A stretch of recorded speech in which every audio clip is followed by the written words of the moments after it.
Man, hold on, my screen.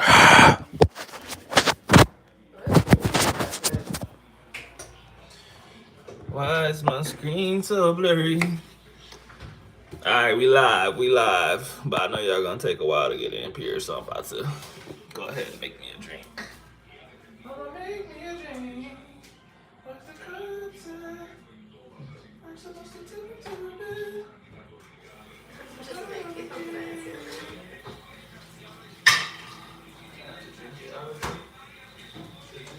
Oh, I forgot one of them freeze. You should have margaritas or something. That's what I have to do. I'm kidding. I gotta pop this and present this shit.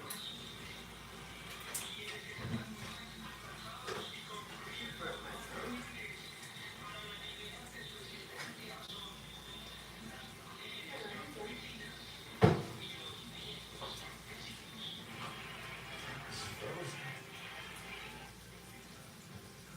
It's a lot harder to take out because it's frozen. So what you want to do? You want to grip it? Just move it? That's not time.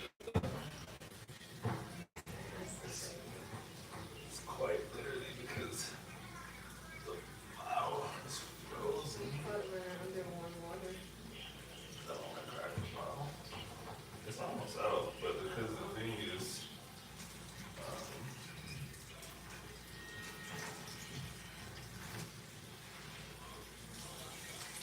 because the bottle's a little bit cold, the tip of this is, it shrinks, you know what I'm saying? Yeah.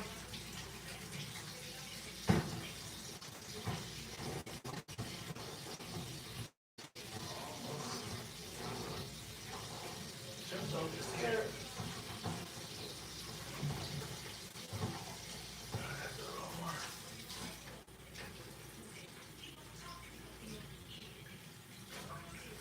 Just don't want to crack the bottle.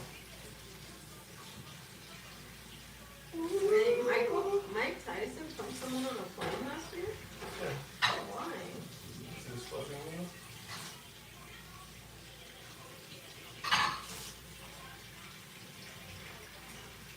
And at this stage in Mike Tyson's life, you gotta be pretty in line to make him want to beat you up. Oh, he threw a water bottle on him. According to him, he did have that, yeah. He's still trying to get money from him to this day. Yeah, he's paying at $450 today. Yeah. According to him, he still deals with headaches and Yeah. blah, blah, blah. Liar. Oh, this is like really frozen. Very interesting. I guess I did get this a while ago, but I just didn't think it was gonna freeze up that fast. You put it in the freezer? Yeah, because I was just like, oh, I'm gonna take it out in X amount of time, so it's cool. Absolutely I crazy. remember my first time putting one in the freezer. I was in college. I've never done that. That's insane. That's like rookie shit. It's what? Rookie shit. You did not say that the first one. Just like that. What I did. You didn't. Just because I was thinking about the properties of pure alcohol. And I was like, it's cool, because alcohol doesn't freeze. Yeah, everyone thinks that it's okay. Put it in there. They're like, oh wait, why is it 100% pure? Exactly. Yeah, so that's some rookie shit. Going back to my earlier points. Whatever you say, Boomer. Oh, this shit is not sweet. Whatever you say, Boomer. Okay, boosters. What up? Who's in there? You don't know. Oh my god, why is this so zoomed in? Yeah, you don't know. My fault. I was dealing with a frozen bottle. Yeah, that's disgusting. We'll try this another day. I'm back. I'm back and I'm back and I'm better. And I got a laptop today because Axel's not doing homework, which means I can look stuff up. Are you looking that stuff up? Yeah, we got a hater, yo. I can look stuff up. We got a hater. I can look stuff up. What does this taste like? This looks kind of good. Tastes like nothing you're gonna drink because it's not for you. It's pretty good, I must say. I must say. Jim, you want to go watch TV? Ah.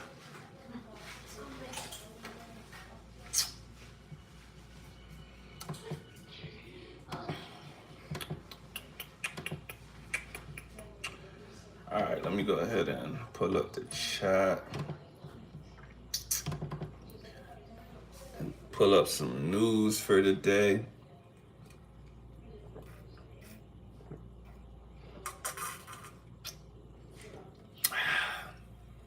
Whoop.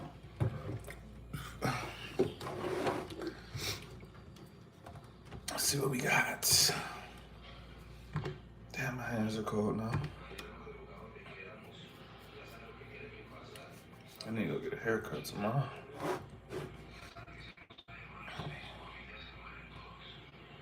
Do, do, do, do, do.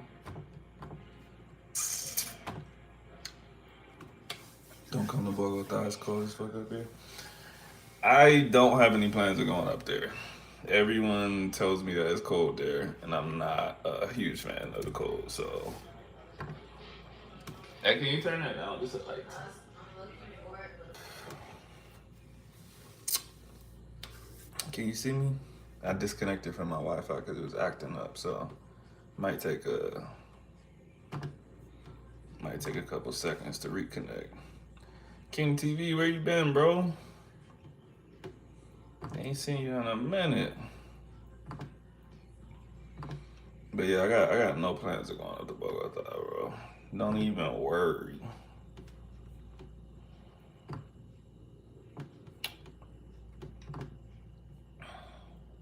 You good though, man? Everything good?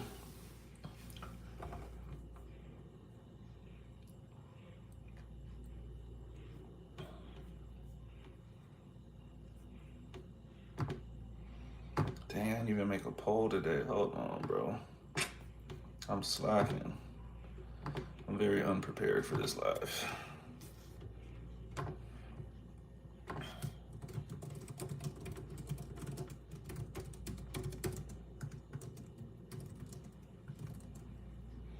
Have I been to Ecuador? No, never. I've heard good things about it, but I've never been. It's 5 people up in here. Y'all early tonight. Normally I gotta wait like 20 or 30 minutes.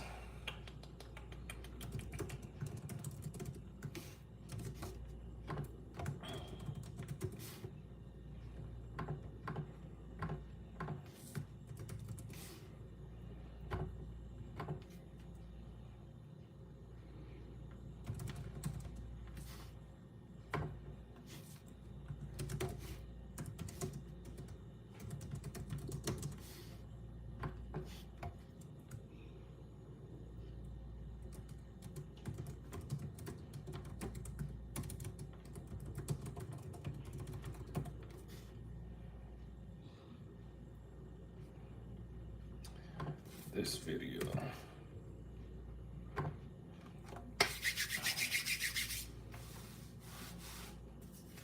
Ah, my hands. Do.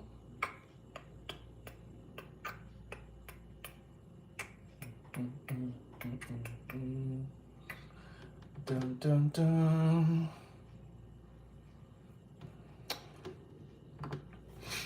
All right, let me see.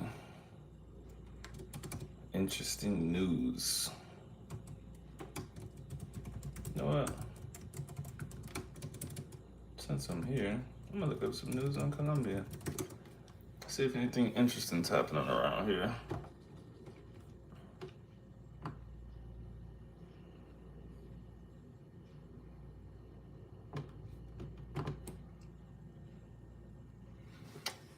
Yeah.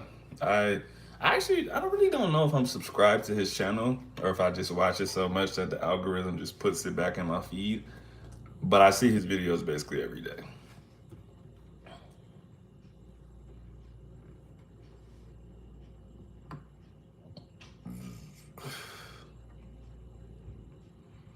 Let's see, 3 years ago, seven.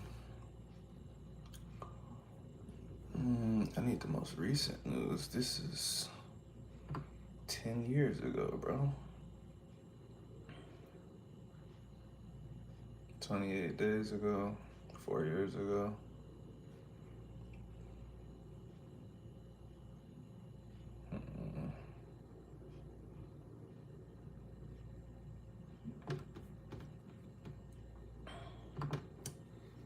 That's the reason I stay in Bogota. I'm not going to Medellin or Cartagena right now. Yeah, I was talking to my wife about that, bro. Like, I think because of that channel, I'm like a little sketched out about Medellin. I know that like most of this stuff that happens to people is because they're up to no good, whether it's with women or drugs, but still, you see so much, and you're like, I'd rather not go there.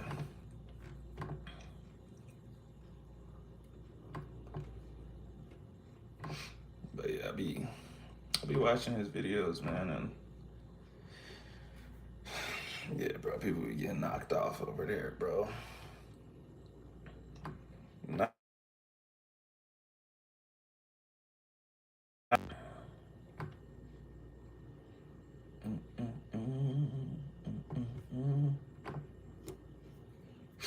Let's see if I can find a good subreddit.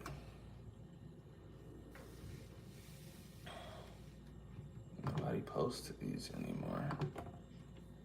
Alright, whatever. Let's go to weird news.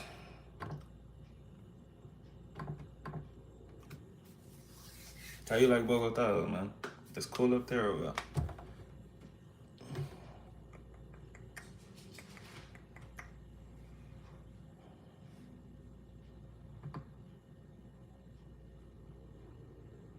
Hospital security guard accused of R-wording an elderly woman's corpse. That's disgusting.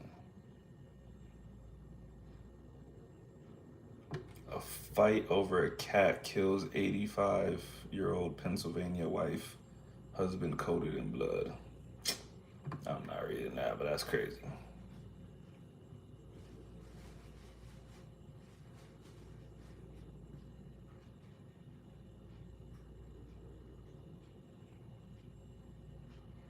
A man was charged after allegedly trying to kill someone for eating all the tacos. Nah, I am gonna read that one. That's interesting.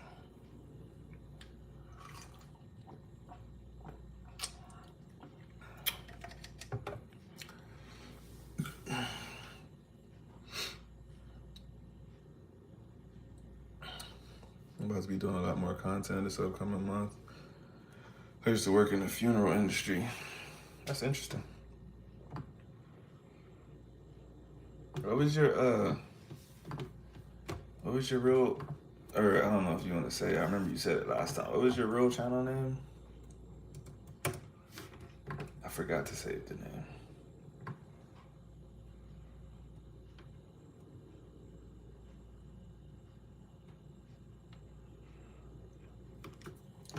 Morgantown, West Virginia. 53-year-old Dale Martin killed someone for eating all the tacos. He grabbed a 22 caliber semi-automatic rifle, and the victim ran up the staircase after seeing Martin with the rifle. Martin fired the gun into the staircase, and a witness to the incident said that Martin called him earlier in the evening and stated, "I just shot blank. Don't think I won't get the 12 gauge and blow his fucking head off." Damn. For eating tacos, bro? Life of Ray Lakes. Nah, you know what I'm gonna do, bro? I'm gonna subscribe so that when you start making content for real, I'll see it. Life of Ray Lakes. I mean, I see Bogota on here, so this has to be you.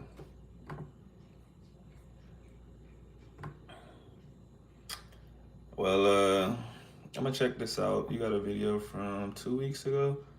So when I get done tonight with this, I'll watch this video, see what you got going on. And then, yeah, man, eventually I might make my way up to Bogota. I don't know. Right now, it's not in my plans. I need to get out to some beach towns though, Santa Marta, San Andres. I don't really want to go to Cartagena, but we might. We just might.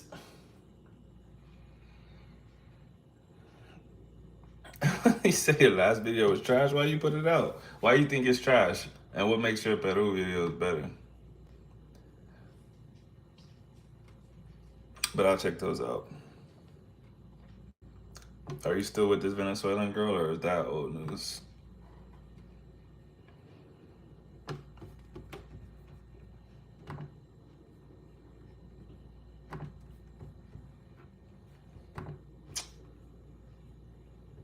Texas woman blinds sugar daddy with detergent after he refuses to give her 2K.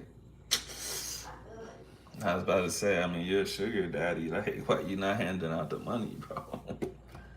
Come on, dog.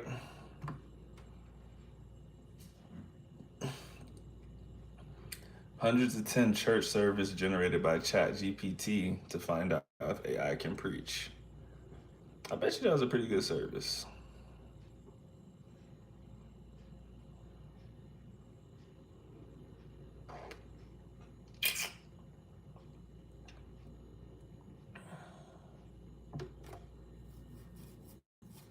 Trash because I didn't try, but it was better because I was trying. And my girl was good content at the time. Why didn't you try, bro? That's what I'm trying to figure out. What's different? Like,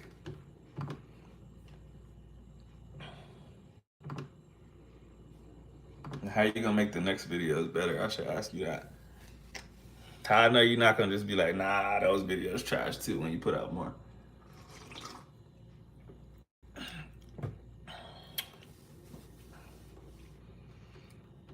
All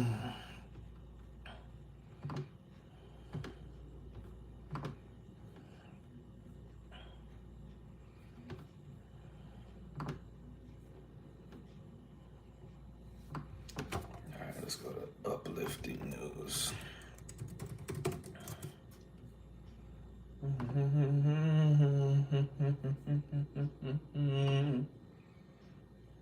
Oh no, that's not the subreddit I wanted to go to. Rolando, what's up, bro? How you doing, man? You good or you good? Oh, maybe this is the subreddit I wanted to go to.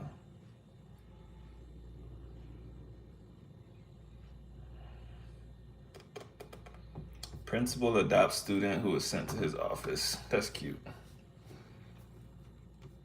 Very cute. Let's see why he did it.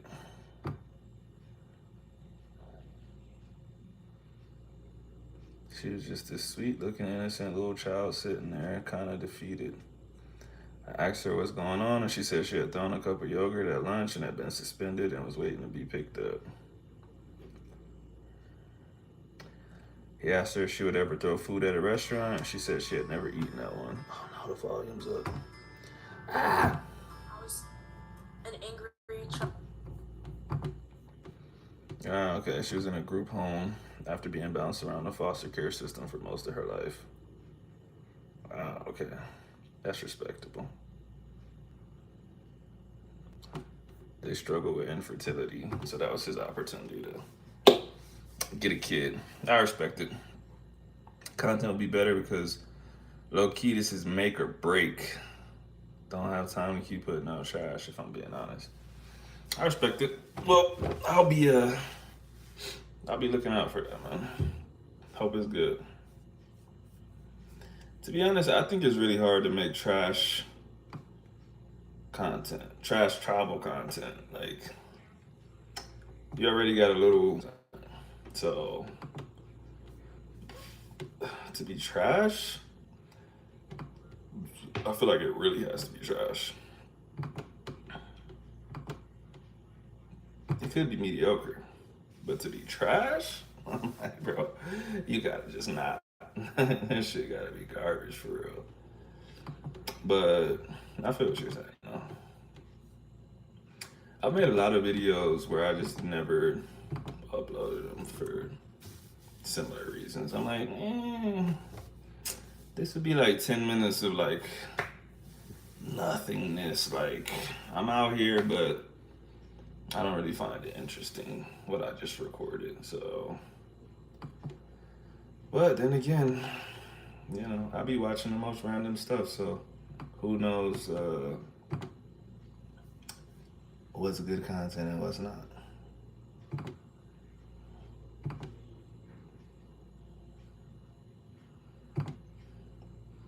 Do you make your content in English or Spanish or both?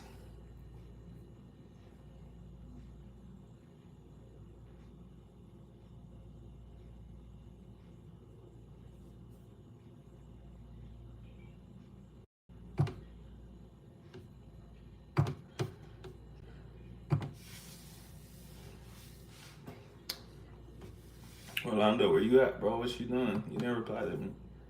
Dímelo. Dime a ver. A Ugandan woman, 70 years old, gives birth to 2 twins.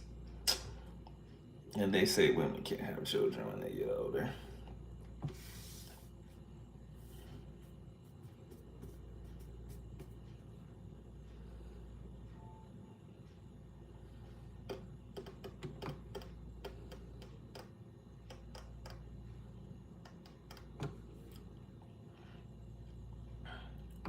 BioNTech is planning cancer vaccines before 2030.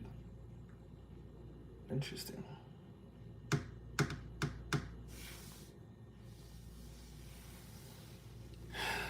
Rolando, you doing good, man? That's good to hear.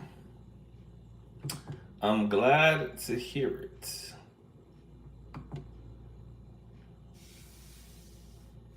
Have I seen any stand up? No, I'm planning to find some though. I need to start looking.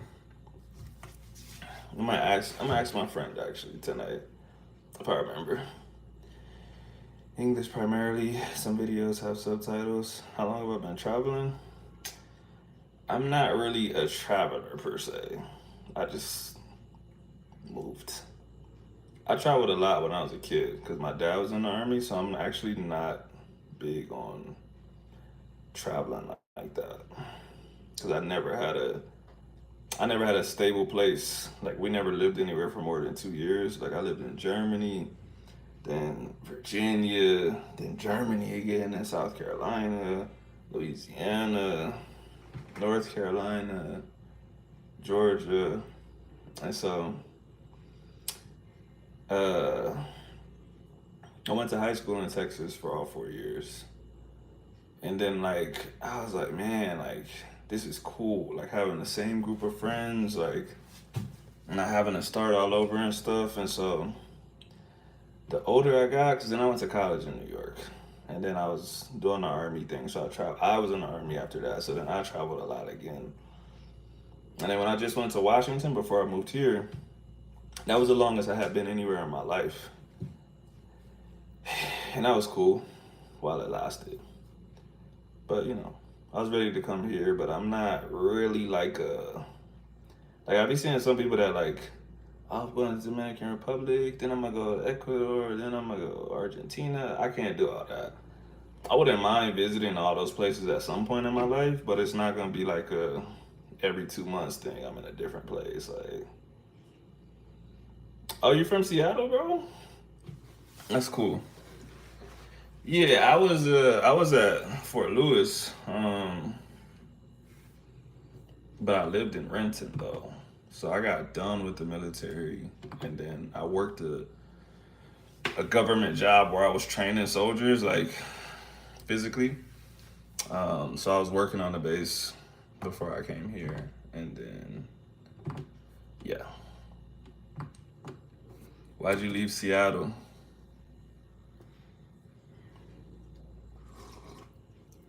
And did you like Seattle? When's the last time you been in Seattle? Because Seattle's hella different now, bro. My wife is from that area, and she says it's way different now.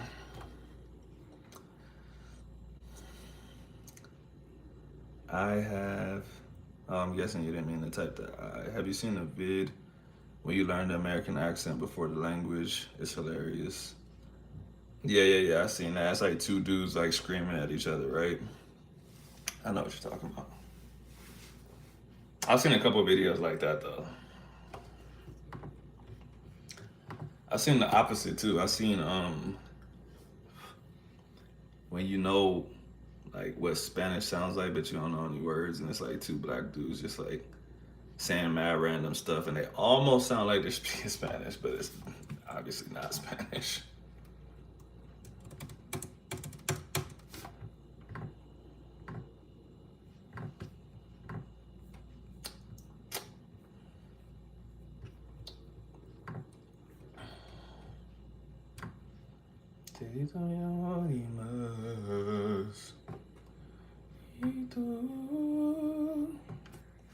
I've traveled my whole life. Seattle is drugged out. Facts.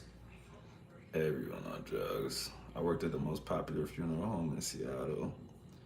I'm somewhat like you, never really had a home. Yeah, man, that's why like I'm kind of over it. I don't like I said, I don't mind traveling, but I'm cool with like staying in the same spot. Like it's nice to not have to pick up every blank. But like I said, I wouldn't mind. I wouldn't mind going to a couple other places. Like I said, my marriage anniversary is coming up in the next couple weeks. We're gonna go somewhere, still in Colombia, but we're gonna travel. Um, and then her birthday's in January, so we'll probably go somewhere else. We want to go to this little town here called Salento. I don't know if you know it. Like it's probably closer to where you are than where I am, but it's like the Encanto town.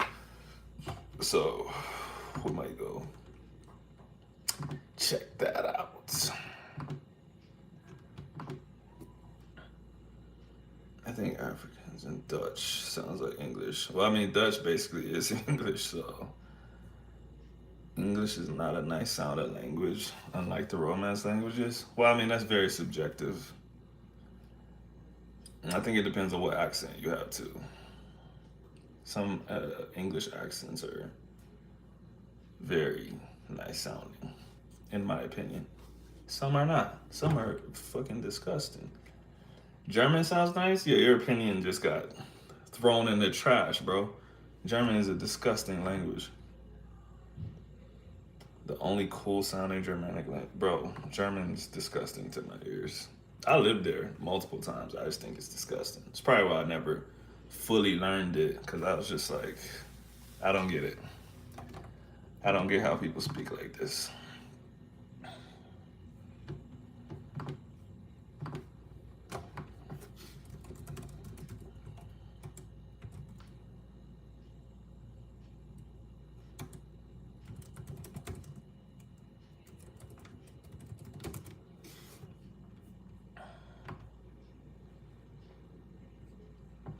Rolando, you ever seen those memes where it's like, let me see if I can find one.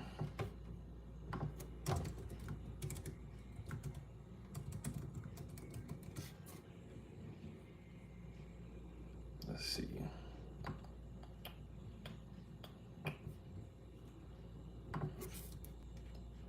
I said it sounds cool. Bro, you literally said German sounds nice though. You didn't say cool. You said nice.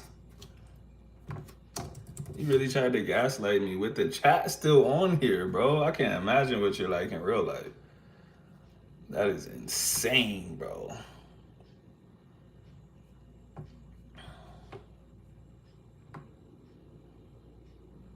All right, let me see if I can find this meme.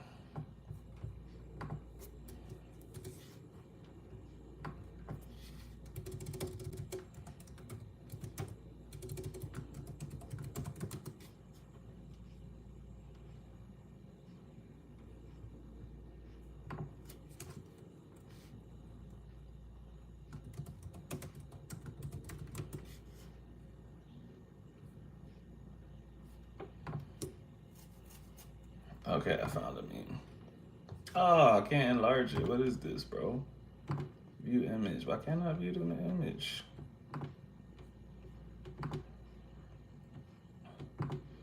I don't have the rights to view this page. What does that even mean, bro?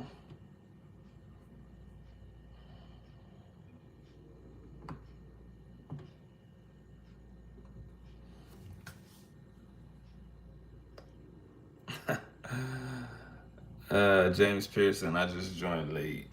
I mean, you're not that late. We're only 30 minutes in. We're talking about anything, whatever you want. I'm driving, not even sure what I'm talking about. Yeah, bro, nah, you tried to gaslight me. That's crazy, bro. We talking about whatever you want. Yeah, exactly. All right, Rolando. So this thing, you have to imagine this because you can't see, but it's like it has like 6 pictures, right? It's like English, French, Italian. Like I'm not gonna be able to pronounce any of these, but they're all basically hospital, right? Hospital, hospital, hospitali, something like that, right? And then it gets to German and it's like Krankenhaus, and it's the same thing with ambulance. It's like ambulance, ambulancia, ambulanza, whatever it is in French, ambulance, whatever. And then it's Krankenwagen. Like that shit is just, it's just ugly, bro. No disrespect to Germans, it's just ugly. You ain't gonna catch me learning German. I tried when I was a kid. My teacher was too mean. I never forget her, bro. I don't remember almost any of my teachers except her. Her name was Frau Riedelbach. It's the meanest lady I ever met in my entire life. And she was mad that I couldn't speak German when I was like 6 years old and I never spoke German before. So I'm probably, you know, traumatized from that experience.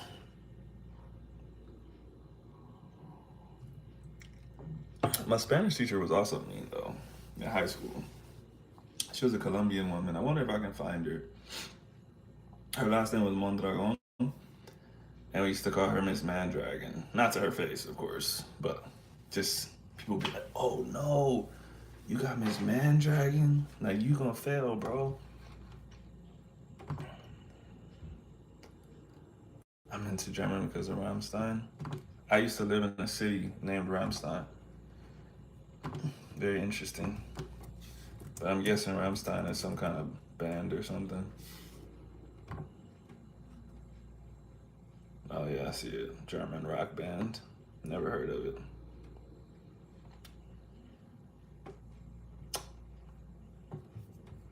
Rammstein. Never heard of it.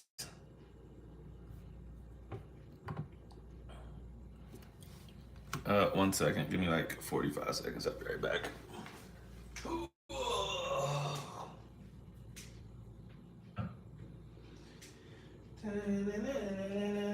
Feeling like a rock star.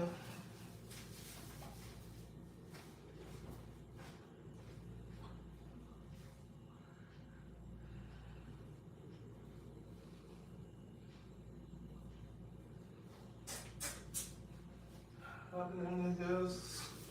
Doo-doo-doo-doo.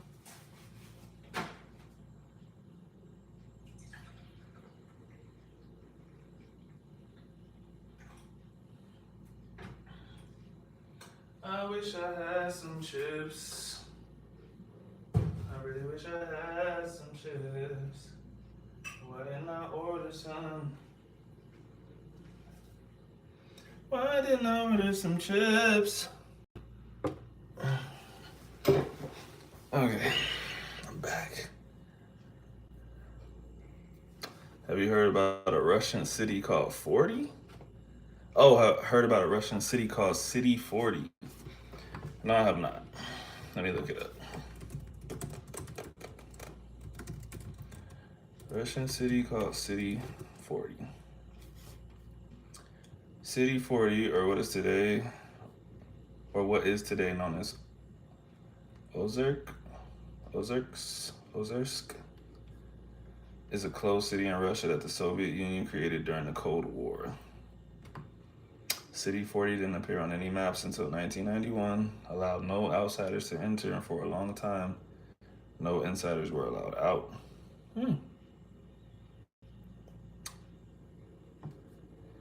Oh, the nuclear weapons place. For some reason, I didn't know it was called City 40.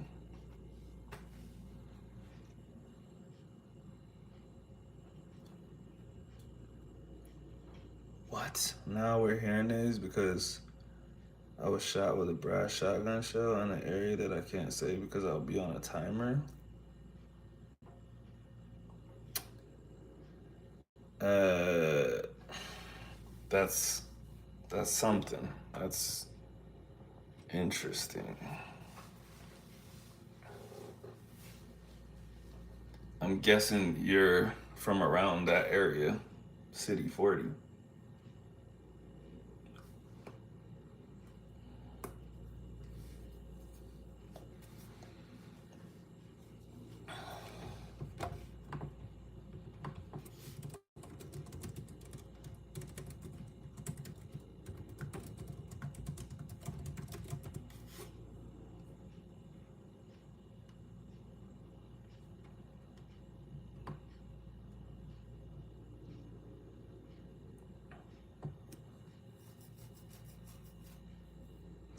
Mondragon is a Basque name. It's not even Castilian Spanish. Mexico had a general name Mondragon. Rolando, sometimes your facts are too random. Why does it matter if it's a Basque name and if it's not a Castilian name? She was still from Colombia.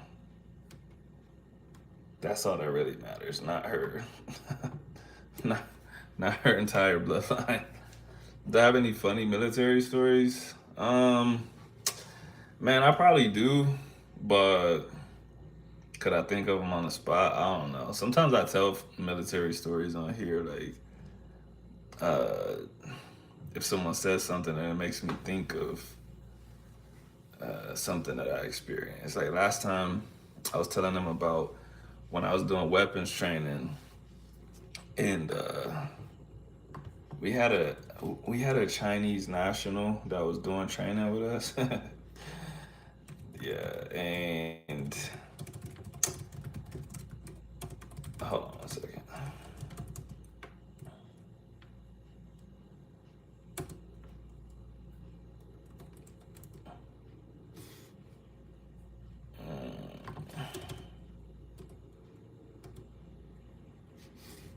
So we were doing this weapons training, right? And we were using grenade launchers.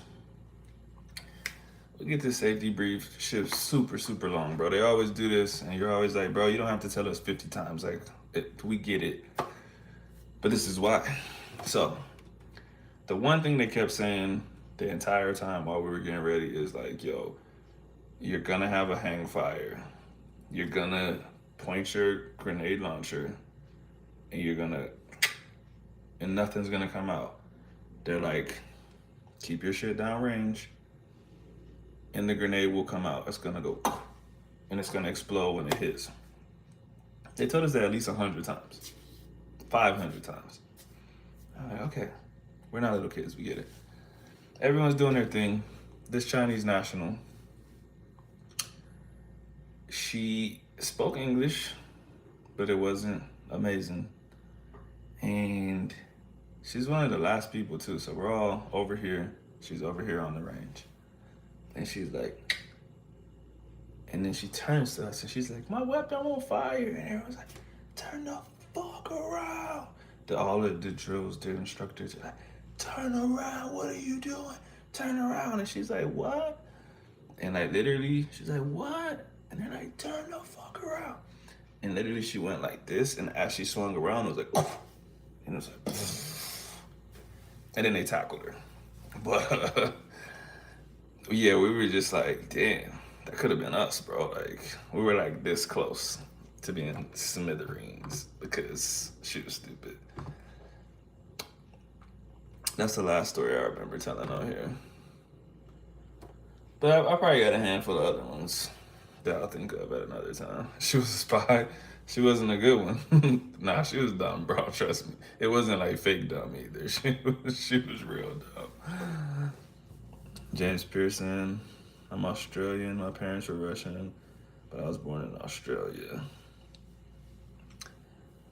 So, well, I know you don't want to tell your story because you're worried, but now I'm wondering, where did this happen at?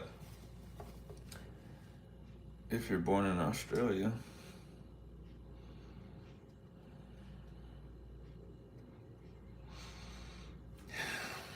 I just thought it was interesting. Last names are really common in Latin America. Yeah, I don't know. I don't know what's common or what's not. I know names that I hear all the time. The most common name I hear, not a last name, but a first name or a mix. John Jairo. In Colombia, everyone's name is John Jairo, bro. Oh, you were born in Sydney? That's cool. Felipe! What's up, man? How you doing? Did you come with your list of English slang for me today, or did you forget?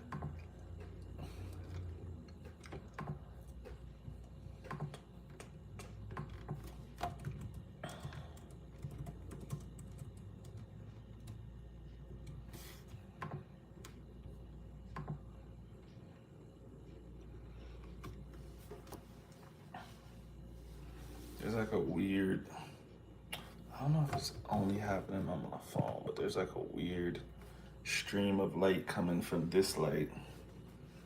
And it's pissing me off. Let's see what happens if I scoot my phone back. Nope, that doesn't change it. I wonder if that always been there. I feel like I haven't seen that on my other lives before.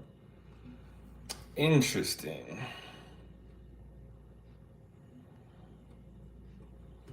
Nah, I don't care that much.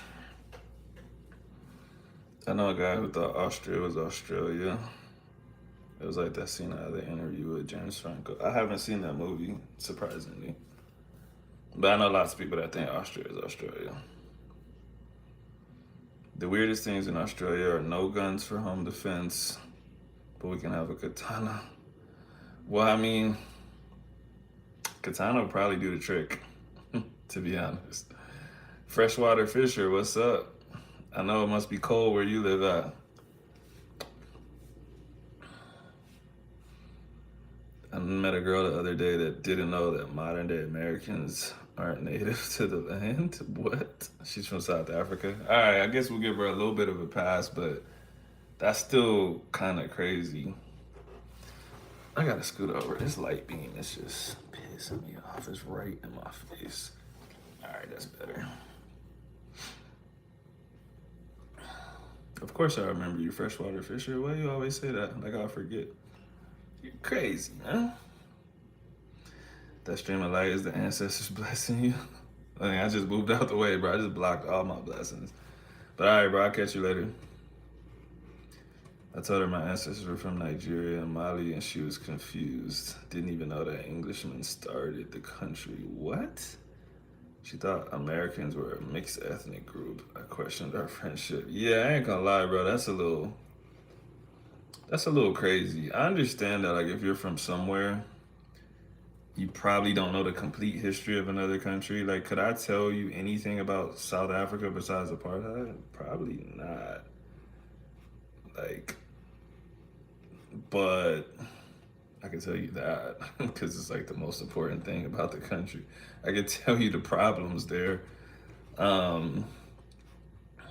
I definitely know who's native and who's not.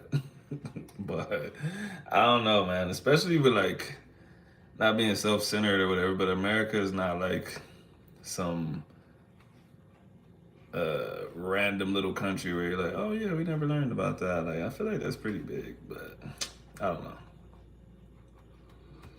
We know that the Dutch people there are native to the land, exactly. The lakes are freezing over, but I shot a deer this year. How many deer do you usually shoot in 1 year? Do I know the channel Serpent ZA? No, I never heard of it. Let me type it in.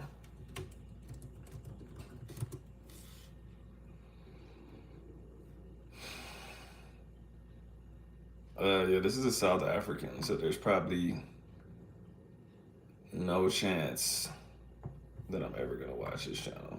Or at least his first video is about South Africa, so I imagine he's from South. Oh, wait. For a realistic perspective on China and world travel from an American father and a Chinese mother with two half Chinese daughters. Is he shouting out a random person or is that his story? I don't really know what's going on here. Anyways,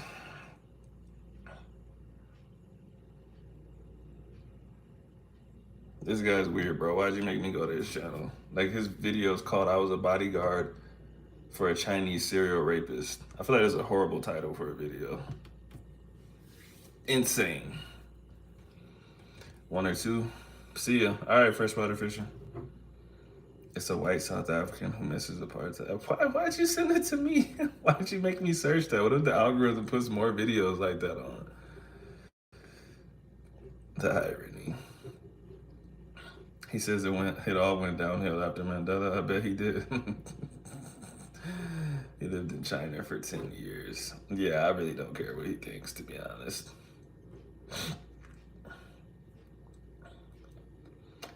I know some people like him that are not even from South Africa, and they're like, why can't I saw a news article about them killing some Dutch farmers. Why can't they talk things out peacefully and blah blah blah? I'm not having this conversation, bro. Did I get your comment? Which comment? If I didn't reply to it, then I didn't see it, but I can scroll back up. Hold on.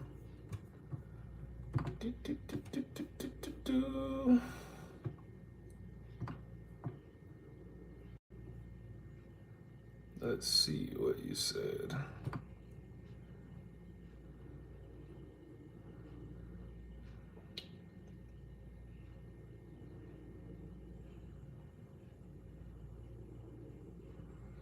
Call me revenge, cold as the ice in my veins. I'm here to collect any sins. Don't be afraid, call me revenge. Just a rap song by 21 Savage. What about it?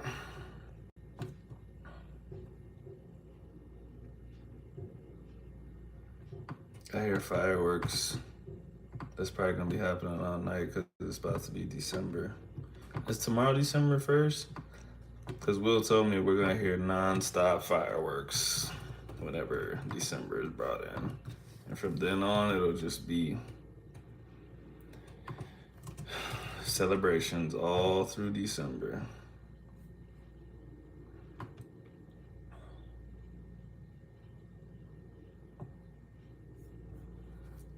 Nihilism. True.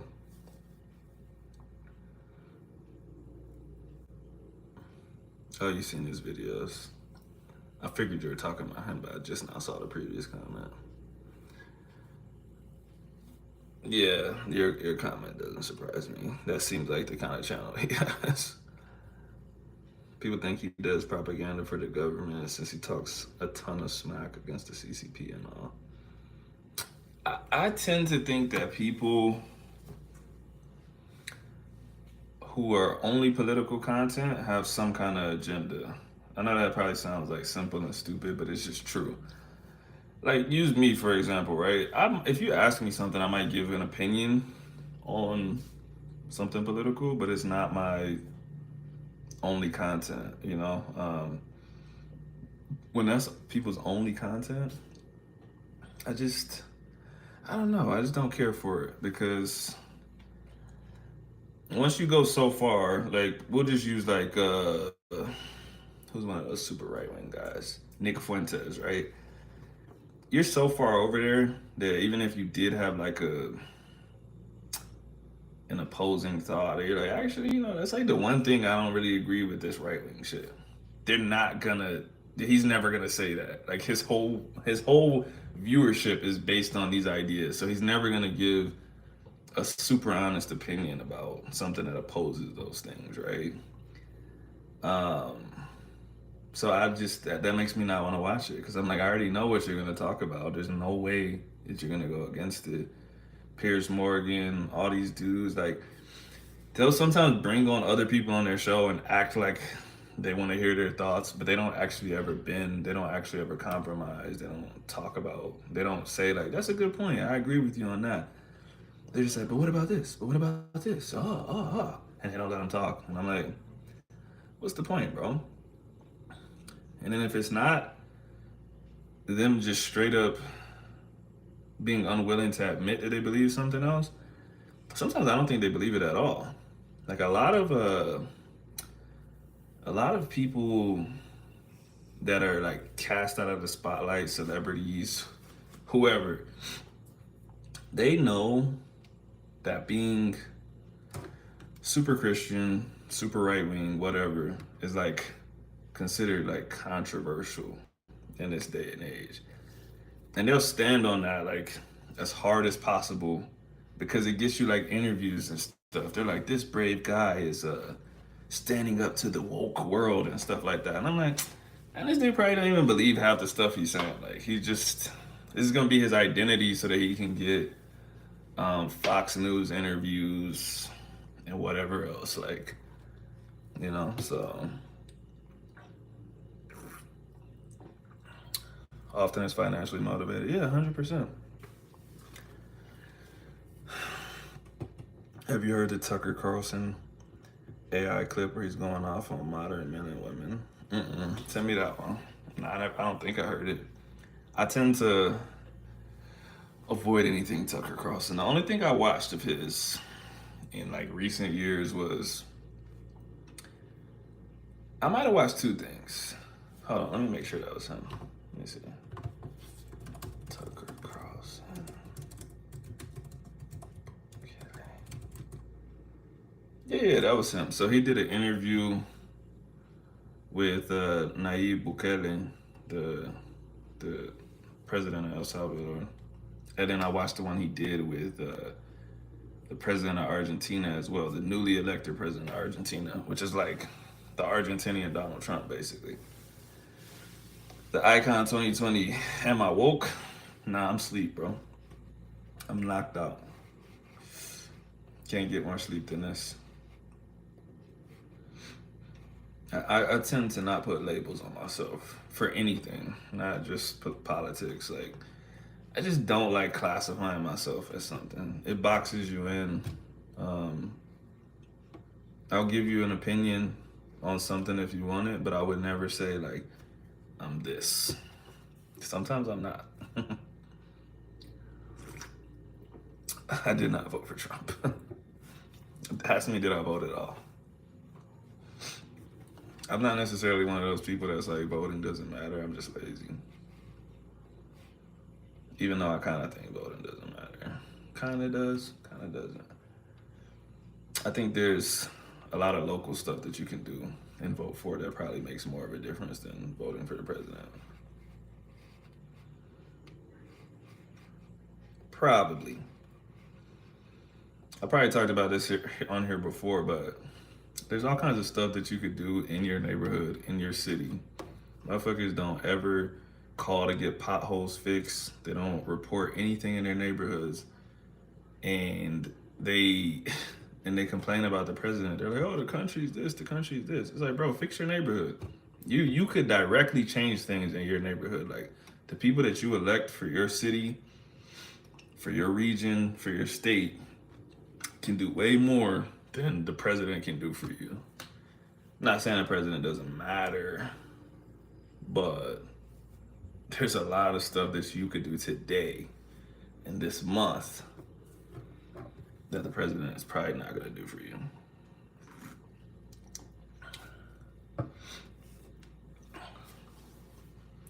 I voted for Joe. How you vote for Joe? Aren't you live in Australia, right? Pierce Morgan played the role of the left winger when he was on MSNBC. Now that he's at BBC, he's playing the role of the conservative. Yeah, I 100% think he's a contrarian.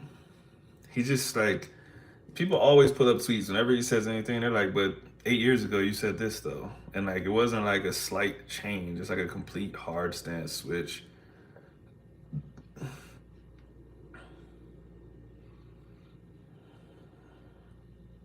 And he could be a grifter. I don't know.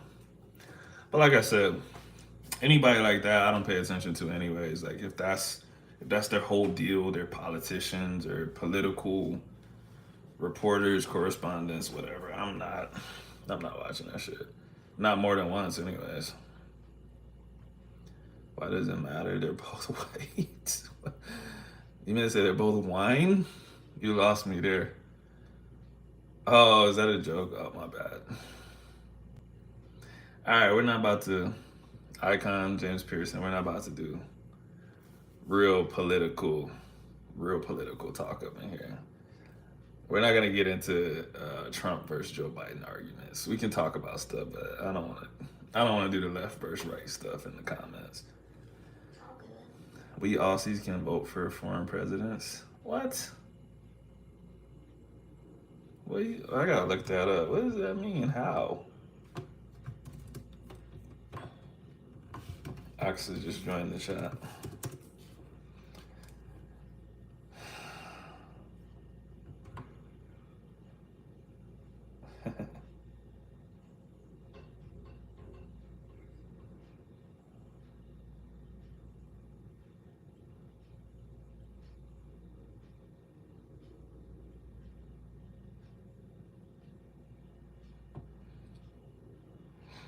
You will never know who I voted for. That's good. It's really not our business, to be honest. And like I said, like I'm not really into the political cult thing. Vote for who you want to vote for. I might judge you a little bit if you tell me who you voted for, but at the end of the day, I'm still just like, shit's it's voting. Could have voted for both sides.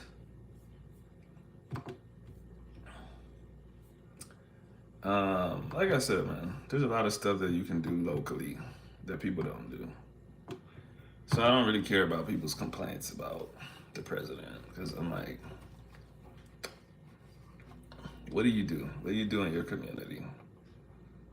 Probably nothing.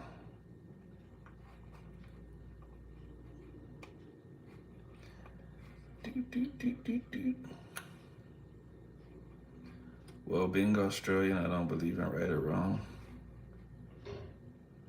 James, sometimes it sounds like you're trolling, but you say just enough reasonable stuff that I think that you're not trolling. My God, Charlie. James, I don't believe you're Australian.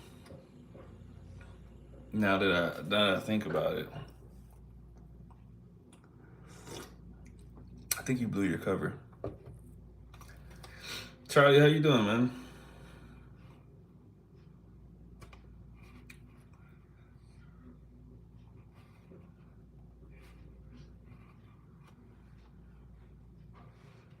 I'm faking. You fell for my trick. A little bit. I did for a second. I won't lie. I believed it. I kind of suspected you were lying because you brought up Russia first, and I'm like, how did we get from Russia to Australia? But you said it was your parents. So I was like, okay, whatever. But then I'm like, hey, once we started talking about the presidents, I'm like, yeah, you're lying. Charlie, what's up? I'm good, man. Thanks for stopping in and thanks for Charlie's Spanish journey. Charlie. I made a video of him before. You probably haven't seen it, but he's Did he give you $5? yeah. We made a video about him learning Spanish with dyslexia. It's a good video. It's been crazy at work, so I haven't been able to practice my Spanish. Life gets busy, man. But you know, you consistently put in work. So I mean, if you miss a little bit, it's not like you just blew 3 years of work or something like that. You'll be all right. Just gotta get back on it when you can. But it's good to hear from you, man. I'm glad you're doing good. You're in Austin still, right? Next time I'm voting 50 times. The Icon and James Pearson. You guys are both hardcore trollers, man.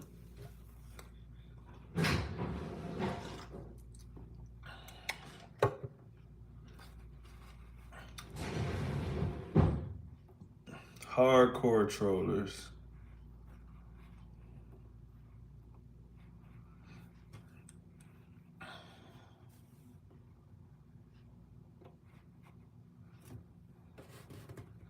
Dang, it's 9 people up in here.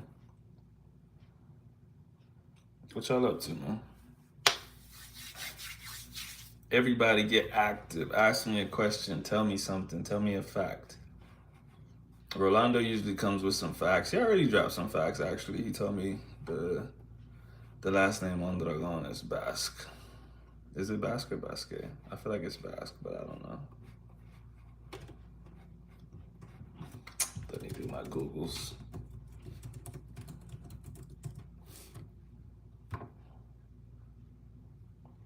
Basque. Oh no, hold on. That is a different word.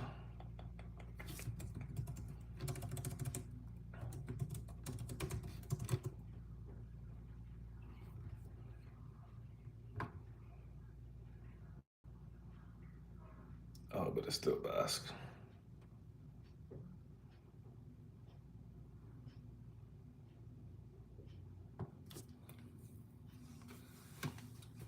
After 2 years of spying, camping, and trolling players and COD Mobile, more of a non-convincing but still humorous troller.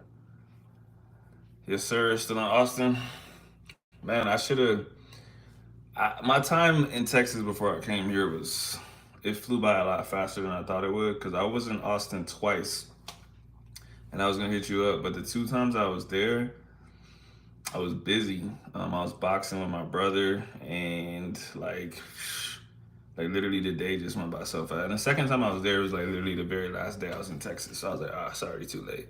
But the first time I went, I should have hit you up because I was there for a good amount of the day.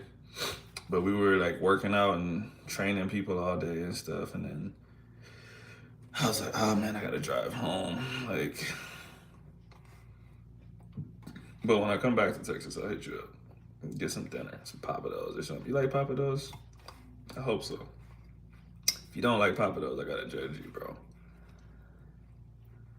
You meant COD Mobile? I knew what you meant. I'm the GOAT of COD Mobile, bro. Like, it's crazy. Like, literally, I'm the best player on the game.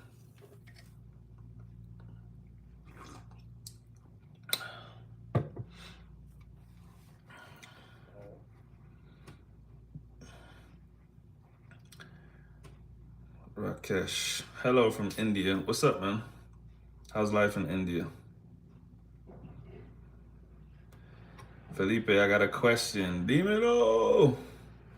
Okay, wait, before you ask me your question, tell me how to say dímelo in Portuguese. Tell me how to say tell me it.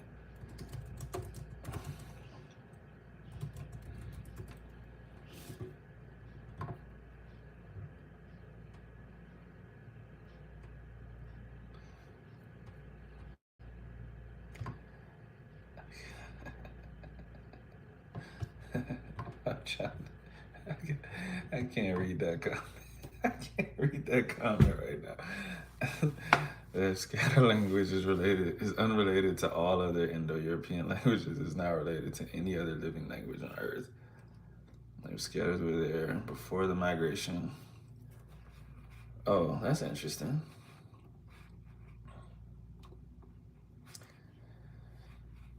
Say what? How to say tell me. Like, okay, you said I have a question, right? So I want to say tell me or ask me. Either one. I would say tell me, or I guess I would say ask me in English. But in Spanish, I would say tell me. I don't know. That's kind of weird now that I think about it. But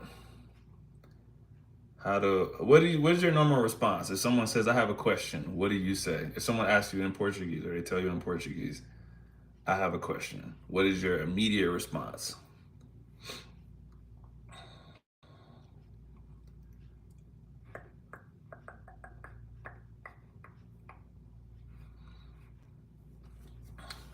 My wife has a stench. The woman here smell very bad. Uh, I I don't know what to say to that, man. Have you told her to take a bath?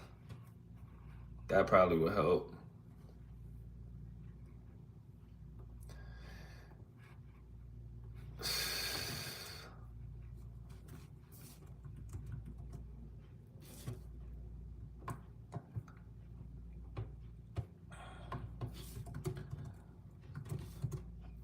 Okay, the problem is, Felipe, I don't know how to say that, but this. I'm gonna get this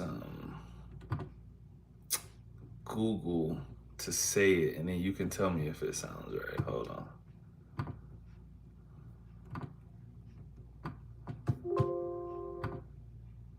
Falai.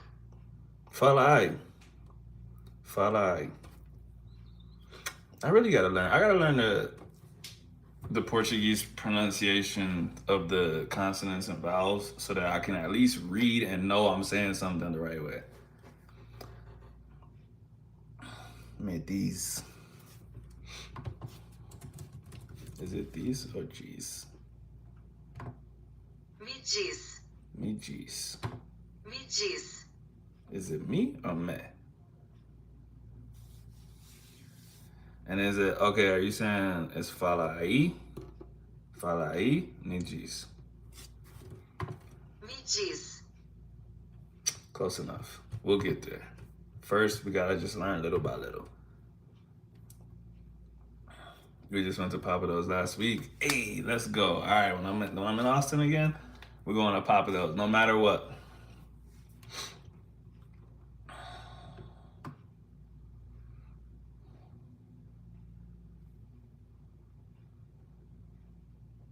Rolando, why'd you randomly type Bali?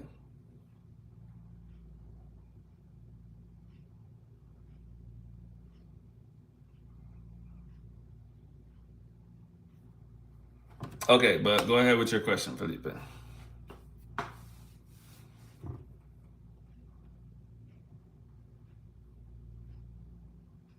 I ask her every night to watch, but she will not. I'm sorry, man. That's not funny.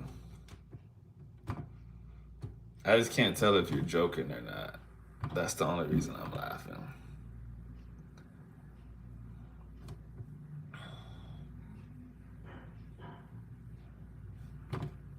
Because why would she not want to watch?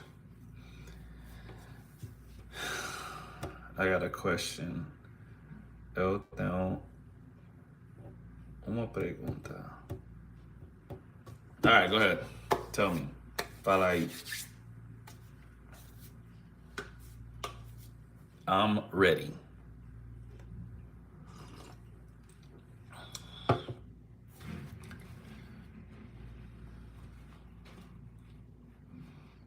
She's afraid of the shower. Nah, Rakesh, you gotta be trolling, bro. Why are you trolling me, bro?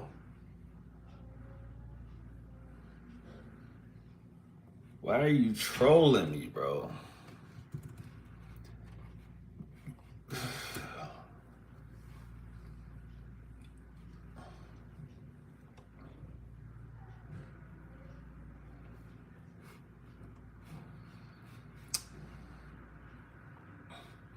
Ball till I fall, floss until I'm finished. Who's that? T.I., right? So let me think of a way to explain this. All right. So in this case, balling and flossing are kind of the same thing. Balling is like I gotta try to think of like formal English because I'm just gonna give you more slang.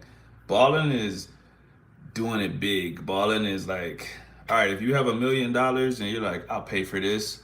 I got a nice car, I got a Rolex on. You're balling. Flossing is when you show off that stuff. So you could, all right, like Bill Gates. Bill Gates is balling, right? He's got a lot of money. He's got planes. He's got whatever.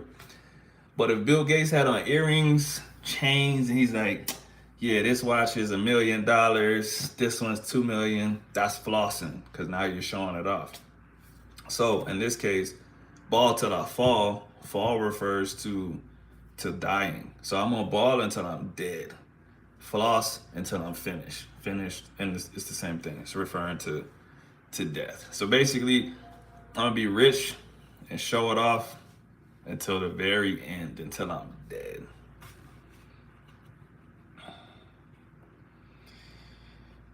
Rakesh, I think you should sit your wife down and say, hey, this is a very serious issue for me, and we're married, and if you care about me, you'll take my complaint seriously.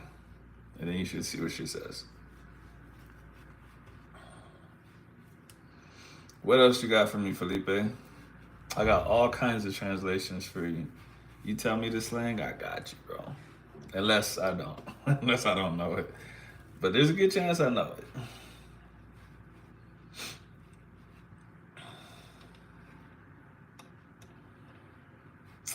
Why can't I think of what song that is? Did that Go Get It? I can't get the rhythm in my head. But I know it's T.I., but I just can't think of what song it is.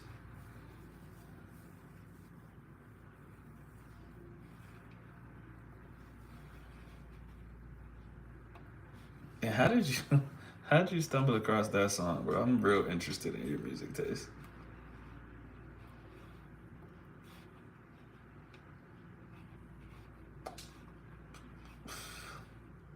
Oh, it is Go Get It. Okay.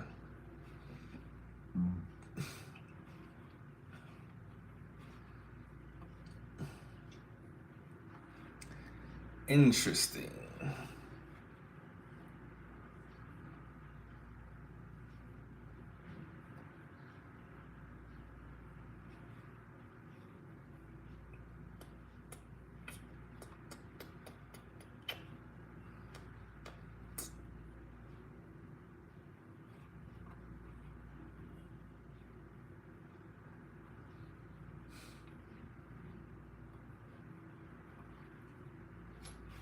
You like rap? What else you like? I wonder how many songs you've heard that had slang that you might have not even realized was slang. That's the tricky thing about rap. A lot of times, because rap is talking about criminal activity and stuff like that, a lot of stuff is disguised and it sounds like it's something simple, and it's not. Good night. It's 10:02 p.m. here. See you next stream. Salute James Pearson, the troller. Billie Jean's not my lover. She's a girl. Oh, that I am the one. A classic song. The kid isn't my son. A lot. What's the last rap song you listened to?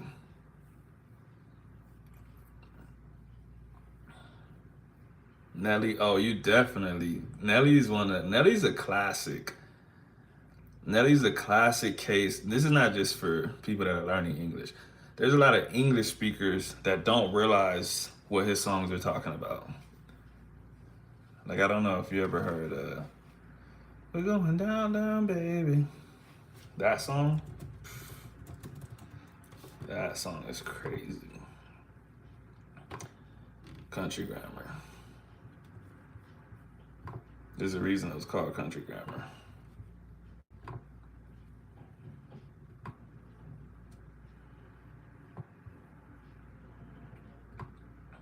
Do you know that song, Country Grammar?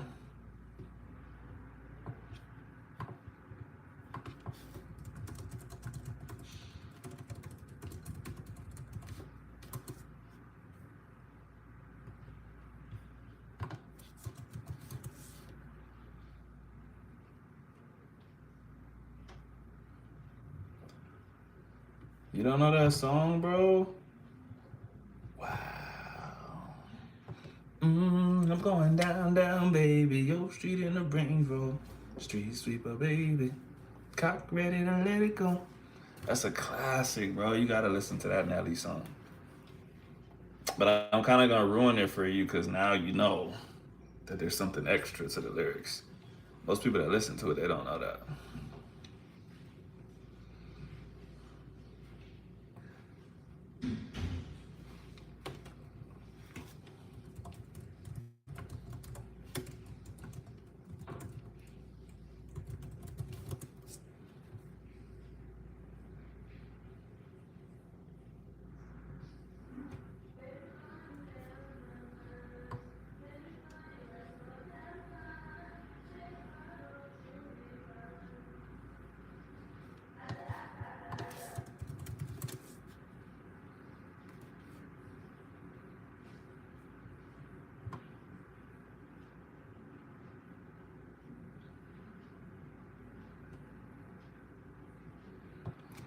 But yeah, I'll ruin it for you. That song is actually about doing a drive by, but it's has a very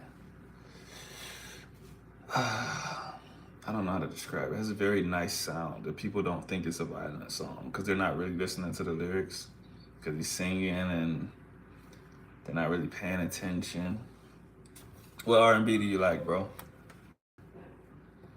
R&B is the same way. Lots of R&B songs are they're weird, man. When you really listen to the lyrics, you probably pay attention to lyrics more than Americans do. So maybe you do. Uh,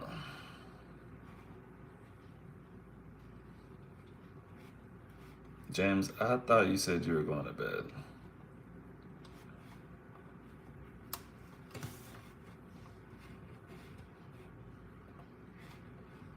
Boys to Men, classic.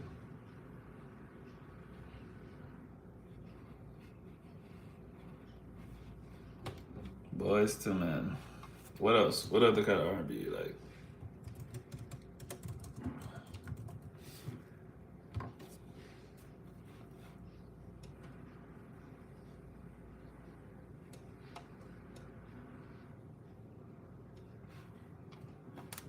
If you think about disabling my comments, Big D Randy's a song.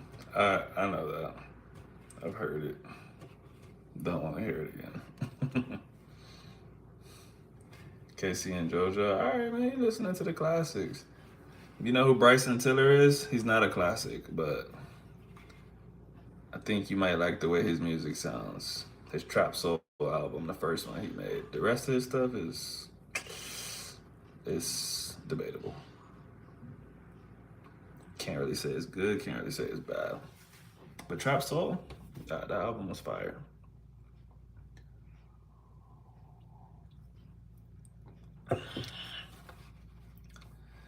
This will happen when I think about you. I get in my feelings, yeah. I start reminiscing, yeah. Next time around, I want it to be different, yeah.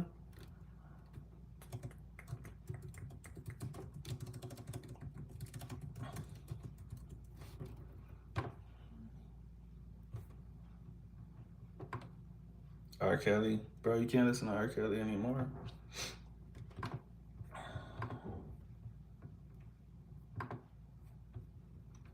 You didn't get the memo, bro. R. Kelly's canceled, bro. Can't listen. I still listen to Juice WRLD after his death by overdosing on perks. That's true dedication, I suppose. I suppose.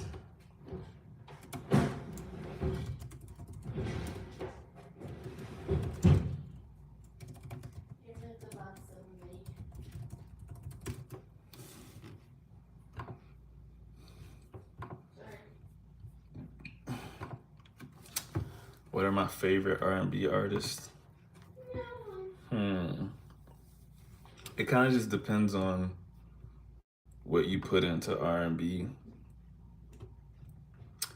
because a lot of stuff maybe doesn't. I feel like R&B can just be classified as so much stuff, bro.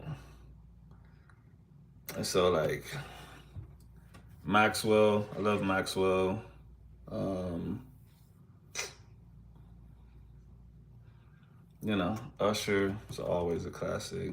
Sade, I don't know if Sade falls under R&B or not. Brandy, Mariah, oh, man, I just feel like I could go on for days, bro. Maya, Jill Scott, it's tough. It's tough.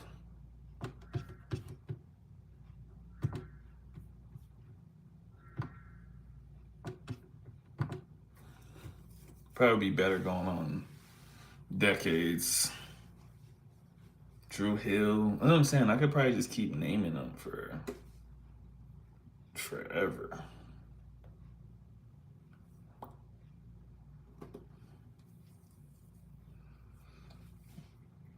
Felipe, you don't got no more slang, bro? I thought you had a whole bunch of slang for me.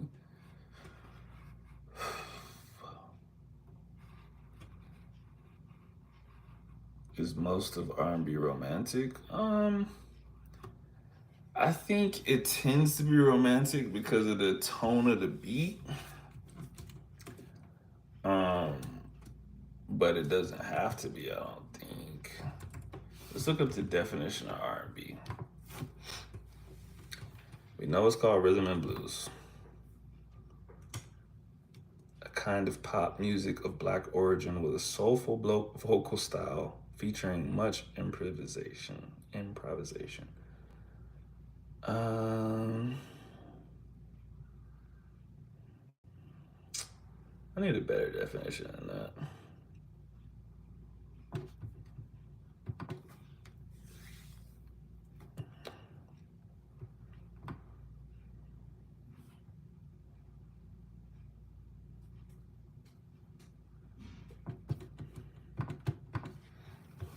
But yeah, it tends to definitely be about love.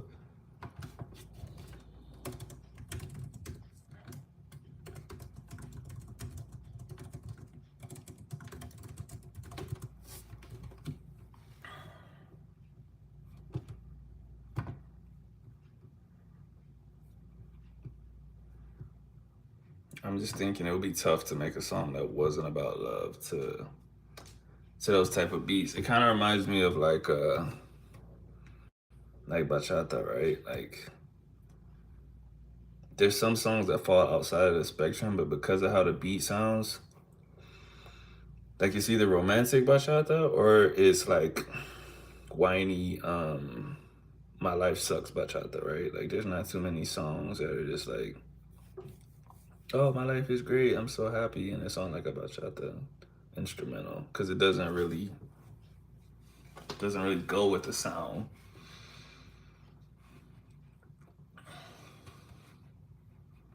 Blackstreet, yup. But like I said, you could do that all day, man. No están esos amigos que me decían. Keith Sweat. Man, I probably could think of stuff all night, bro.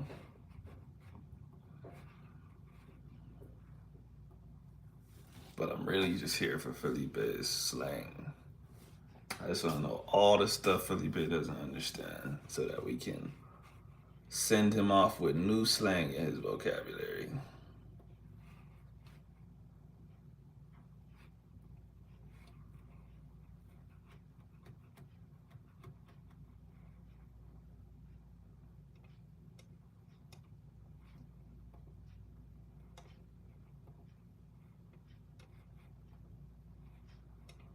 Y solo me quedó uno todavía. If you listen to those Led Zeppelin songs that are very bluesy, you notice that they're a romance song. Kind of hard to do rock out lyrics to a smooth rhythm. Yeah, exactly. You kind of have to go with the beat. Do I use the word finna? Absolutely. I'm from the South though, and I'm black, so it's just something that we say. Everyone doesn't say that though. But finna, it comes from fixing to. Fixin' to is more southern, not just black. But finna is more of a black thing. There's definitely white people that say it. Um, but yeah, I do use it. I try not to use it if I mean, if I'm doing something professional, I won't use it. But if I'm just like talking like this, I'm like, you probably haven't noticed it, but I've probably said it like, I'm finna go make me another drink. Like, oftentimes I'll replace it with I'm about to. I try to be more proper on the internet. Proper. Like, I'm about to make me a drink. That's not really that proper either, but it's more proper than finna.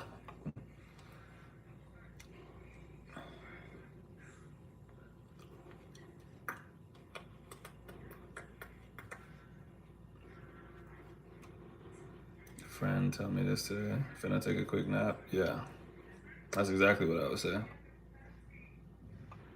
Where's your friend from?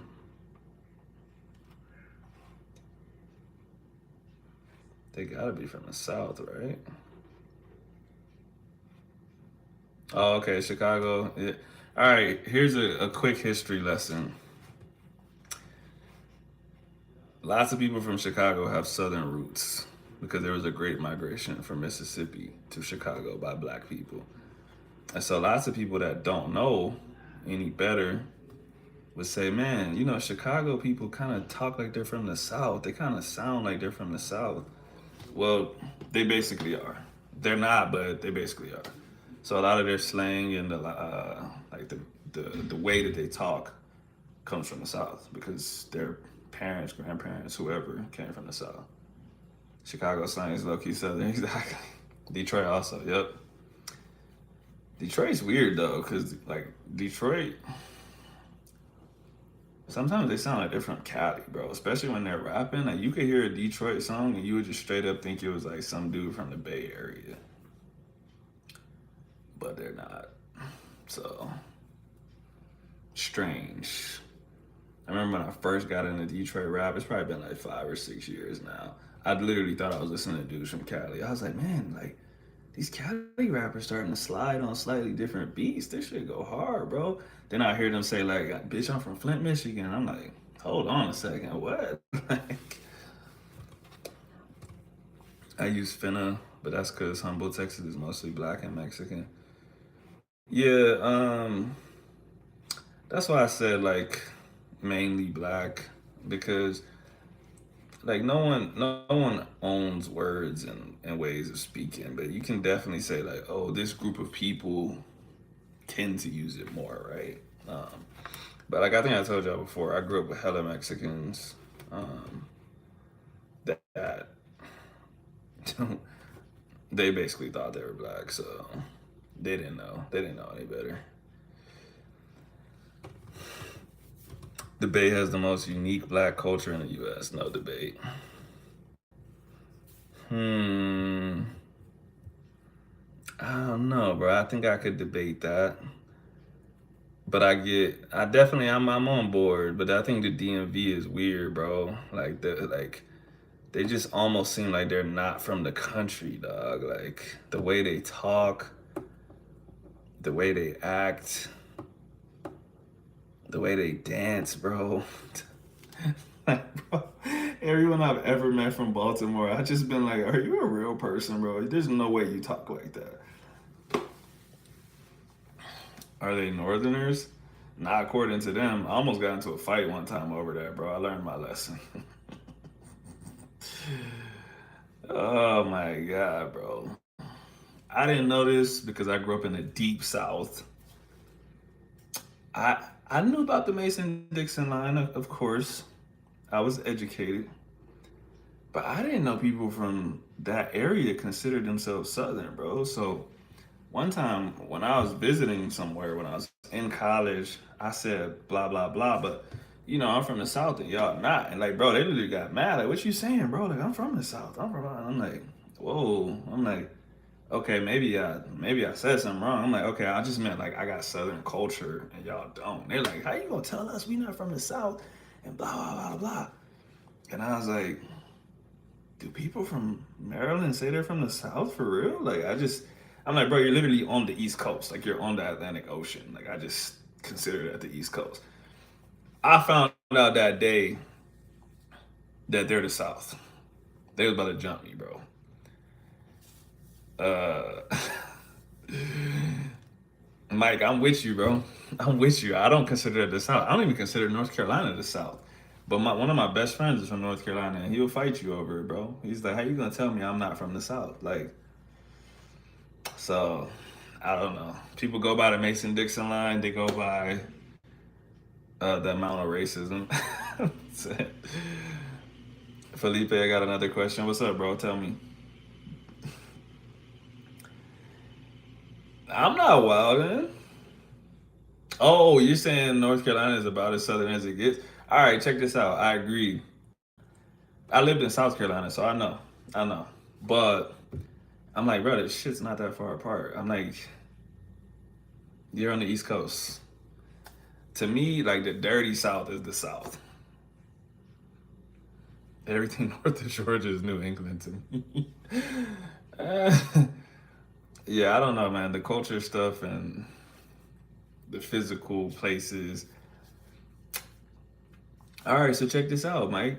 Is Florida the South? I used to say yeah, and then because of all of this, like I said, once I went to college in New York and I had the argument with those dudes and stuff, because they were saying Florida wasn't the South. I'm like, how you gonna say Florida's not the South, and you way up here, bro? Like, what are you talking about? They're like, yeah, but their culture is totally different. They're nothing like us. And I'm like, I get what you're saying, but it just gets weird because, like I said, now we're not talking about physicality anymore. We're not talking about location. We're talking about culture. You're saying Floridians don't act like us, which I don't agree with. If you listen to like Miami rap, Jacksonville rap, you might think you're listening to some New Orleans rap. Like they be saying Wody and like all kinds of stuff. I don't know. It's weird, bro. It's weird. Yeah, Jacksonville, yeah, is the South. I don't think that's up for debate. Orlando, yeah, no. But like I said, like that's tough because how you exclude a city and a state, and then you're like, yeah, this part of the state is the South. You're not, and these people up here way above you are the South. You're not. But I get it. Like I said, culture and the location, two different things. Giselle, what's up? Felipe, reckon is not a British word. Now this is gonna get weird. Felipe, this is one of those things that you'll probably only learn like through experience. I say reckon, but I'm from the South, and I'm from a country part of the South. I wouldn't say it to someone that wasn't from the South because I already know I'm gonna get it like a joke as soon as I say it. But like it would be completely normal to me to say like, I reckon you could get there in about 40 minutes or so. But everyone doesn't use that word. But there's a lot of words in the South that we still use that other people don't use.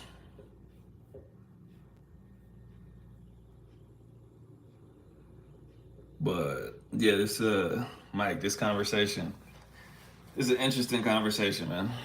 I steer clear of this conversation on Twitter because I've been cussed out too many times, bro.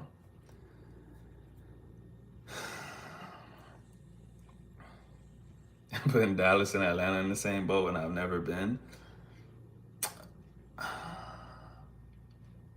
I could see that. I could see that. I'll give you that. All right, go ahead. Tell me another city state. Just because I'm reading Harry Potter and this word is used a lot. Um, I don't think anyone would think anything if you said it. I'll say that. It just depends on the context. But like I said, I wouldn't think twice if you said it. Arizona people are more bougie Texans? Oh, Mike. Nah, you lost me, Doc. What are you saying right now, bro? Don't compare me to no people from Arizona, bro. These motherfuckers be cracking eggs on the street and frying them on the street. Like, look how hot it is. Come on, dog. Nah, don't compare me to somebody from Arizona. Giselle, we're talking about cities and states and what's considered the South, what's not considered the South. We're talking about accents. We're talking about slang. Felipe is asking me questions about English slang. I was telling them about Nelly. Nelly made songs and people don't know he was talking about drive-bys because of the melody he did it in. Nelly was very violent. And also, if you're American and you might not remember this, Nelly and Chingy were beefing, and Chingy flamed him in his diss track, bro. Louisiana and the people on the coast of South Carolina are similar, Geechee people. You know what, man? I I had a friend when I lived in South Carolina. He was from Charleston, and he was Geechee. And I was like the only person in class that could understand him. And I think it was because my people are my dad's side of the family is from Louisiana. So it's a lot of people that either speak Creole or got crazy accents because their parents spoke Creole. So I didn't really think he talked that weird. His name was Keenan. And everyone would be like, what is Keenan saying, bro? And I just be like, bro, he just got a little accent. It ain't like you can't hear the words, but they literally couldn't understand him, bro. He would say stuff, and the teacher would be like, Keenan, can you repeat that? And I'd be like, bro, he said, can you go to the bathroom? I'm like, it's not that hard to understand. But looking back at it, like, maybe it was. I don't know. I was somewhat blessed to be able to live around a lot of different people growing up. I'm very exposed to different cultures. Like I grew up around Caribbean people, Caribbean English speakers, Caribbean Spanish speakers. I'm not gonna say like I could go to the deepest part of Jamaica and understand the country as patois, but I grew up around enough Jamaicans and people from other parts of the Caribbean that like patois doesn't like catch me off guard. And it's like if someone was just like speaking in full patois instead of English, I would still know what they were talking about. So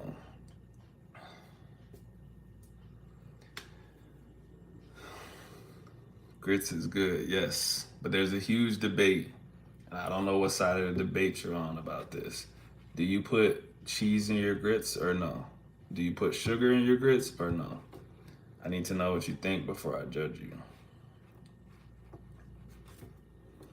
This is important.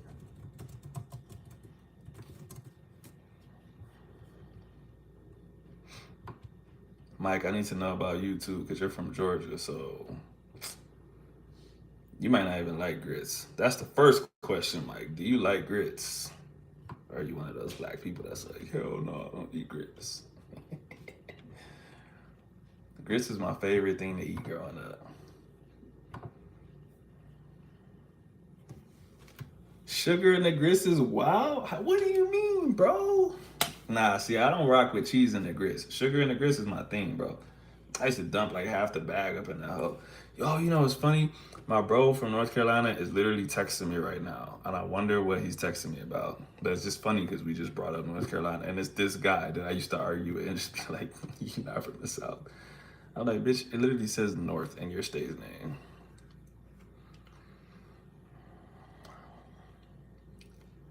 Grits need to be salty. You lost me. You lost me, dog. He used to put syrup? Nah, that's unacceptable, dog.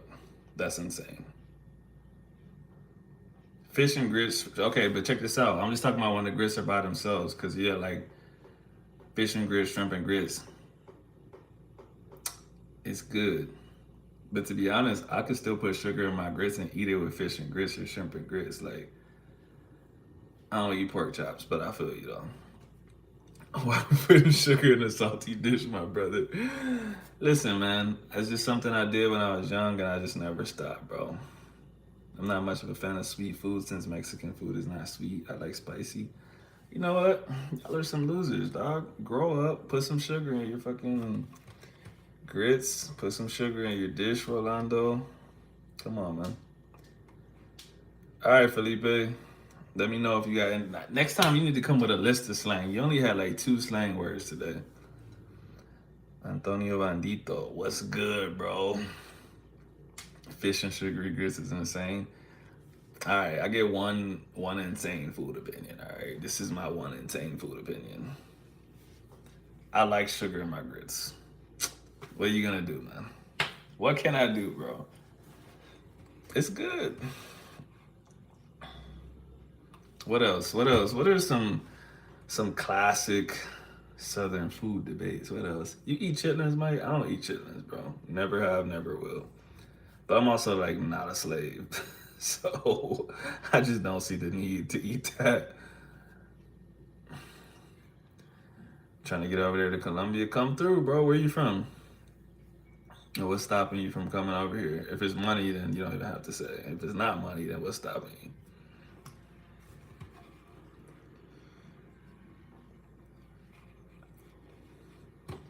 Let me think. What else is Southern food that we could be having a debate about? Hmm.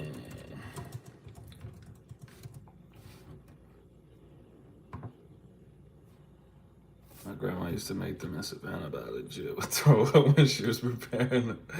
I've never had chitlins. Yeah, not my favorite, man. Not my thing. Oklahoma, man. Oklahoma. What part of Oklahoma? You from Tulsa?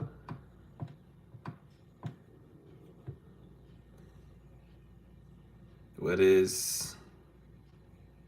I don't know. What is that? Oh, ASMR? Or are you saying something else?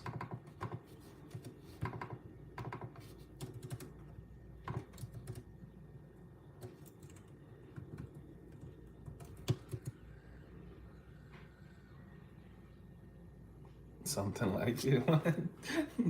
Is it ASMR or not? ASMR is like when you like whisper into the microphone and like if you would be like all up on the mic, like okay, blah blah blah blah, and people like listening to that stuff. I don't know, like calms their anxiety or something like that. I can't remember, but there's lots of channels that be getting millions of views by just whispering into the mic. It's kind of crazy.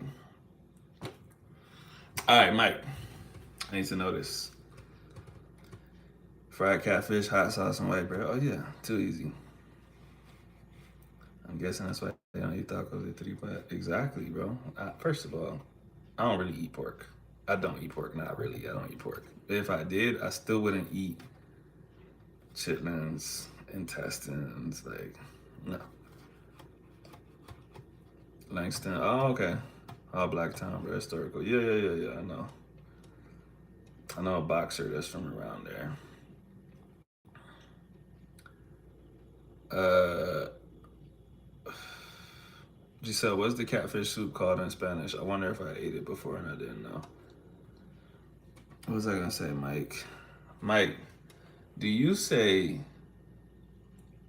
caramel or caramel? Type 1 for caramel, 2 for caramel. No, I know what catfish is, Giselle. I'm saying, what is the dish called? Okay, you said caramel. Whew, I was about to judge you, boy. I was about to judge you.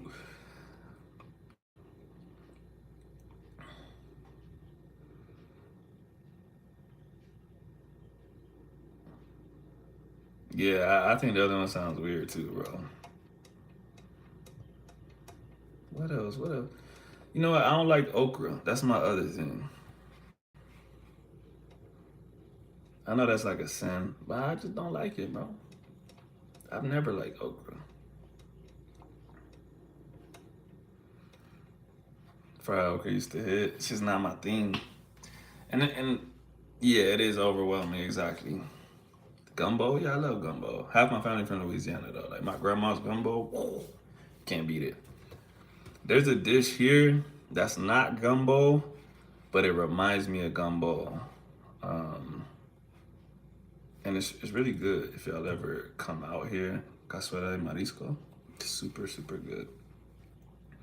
It's the closest thing. The closest thing I can compare it to would be gumbo. It's, like I said, it's not exactly gumbo. You never tried? You never tried gumbo, or you never? There's no way you haven't had cazuela because you're from here.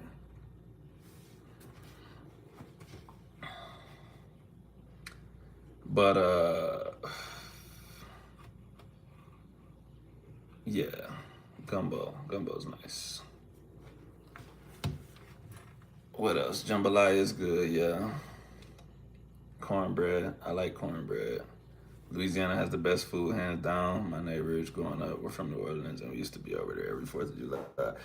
Yeah, bro. Definitely, Louisiana is a step up in food for sure. Um, Even like crab boils and stuff like that, bro. Just nothing compares, bro. I think I might have told y'all like they have crab boils in Washington. I'll be like, what is this shit, dog? Shit is garbage. Um,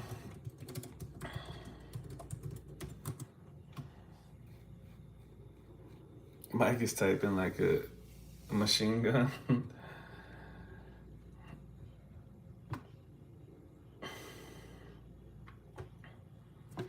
All right, Giselle. It's kind of hard to describe gumbo, but it's like stew. It's like stew with like vegetables, whole bunch of seafood and chicken up in there. You could put shrimp in there. Like I'm telling you, like cazuela de marisco is very very close to that. It's just a different style. Like the seasoning is different because it's Louisiana. But if you think of that cazuela, gumbo is like this far away. It's this far away.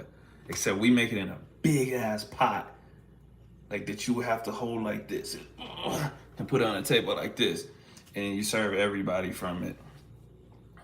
It's it's huge. I mean, you could leave it on the stove and serve it too, but yeah.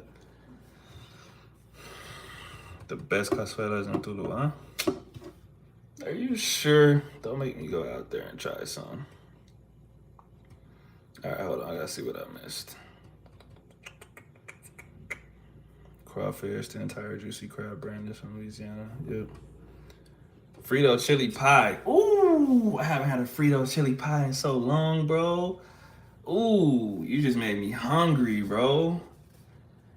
That's sad, bro. I'm not gonna be able to get one as much as I want one. About to make me fly to Texas, dog. Yeah, so have you seen that Steve Harvey having Southern food? I don't know. I don't think so. That seems super random. How do you spell the Colombian gumbo? Like Cazuela. And then the Mariscos. Ooh, almost messed up. I was like, how do you spell it? Hold on, I'll put it in the chat.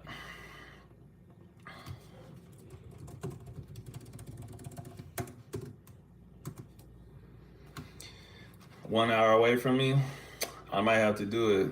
If you're saying the best is there, but if I go there and it's not the best, then I'm gonna hate you. And I'm gonna be like, wow, I came all this way and this is not even that good. I'm not actually gonna hate you, I'm just talking shit. Sounds Mexican. Nah, not that kind of chili. Not chili. Like, what is chili? Yo, how do you describe chili? Chili's like what the someone tell me what chili is. It's like meat and ground beef. What else is in chili? Ground beef, beans, tomatoes, seasoning. I can't think of how. I'm not like a chef, so like I know what chili is, but it's hard to describe it. I can arrange some of my best bilingual friends to guide me safely. I mean, they don't have to be bilingual. I basically don't speak English while I'm here, so I'll be okay. Raphael, hey bro, greetings from Jamaica. I was about to do something so stereotypical, but I'm just gonna say, what's up, bro? How's life in Jamaica? Spicy beans, ground beef, a bit of sugar, and some oily red sauce. There you go. That's chili. Frito chili pie sounds as Texas as it can be, but that sounds like jail food. Nah, dog. Actually, I get why you think that, but it's good, man. Sometimes those things that are like considered jail food, sometimes those be the best ones, bro. Just that ingenuity, like that poor people ingenuity, bro. But it's probably exactly what you think, bro. It's like kind of like chili, Fritos, like some cheese. It's good, bro. I'm telling you. That reminds me of like po' boys in New Orleans, though. Like that started like literally because they were poor. It started like that. Now look at them. Now that's a trademark, bro. Life is good, bro. I just came back from Medellin. Super amazing there. That's cool, man. Did you enjoy it? What was the best experience you had while you were there? As long as it's appropriate. Yeah, make it buy from the store. Oh hell no, bro. You make it. I mean, you might be able to buy it from some store, but that would be like buying gumbo. Like some stuff you can't buy. Yeah, that would be weird thinking about it. But you could get like mini Frito chili pies and stuff at like football games and stuff. They'll have it in like a little thing. Oh man, I'm getting hungry, bro. Boys, man, Louisiana food is undefeated. Used to get those all the time. Yeah, facts, bro. Can't argue with you there, bro. Jail food. Jail food is like, I don't really know what jails are like here, but in the United States, people get creative, real creative. They make tattoo guns, they make real guns, they make all kinds of stuff in jail. And because of that, there's some real weird food that comes from jail. People do all kinds of stuff with like ramen noodles and whatever. They make some weird combinations because they don't have a lot of ingredients. But sometimes that shit smacks. Sometimes the combinations they make, you like, okay, you did this in jail, but we can do something with this. And people say that the U.S. doesn't have culture. That's a big lie. Mike, listen, bro, listen. I've only talked about the U.S. having culture on here one time, and it was someone that used to come into this chat all the time, and ever since we had that conversation, he just like he never came back because he felt like we were in an argument, but I was like, I'm not arguing with you.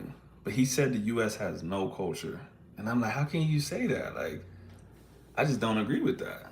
And I was just naming a bunch of stuff, and he was like, okay, like, I don't want to argue. You win. And I was like, I'm not trying to win. I just think it's crazy to say that we have no culture. We got lots of different cultures. Some of them are good, some of them are bad, but to say the U.S. has no culture, I'm like, what does that mean, bro? Like, literally, what does that mean? The only food I ate from Louisiana was the chicken wings. That's crazy.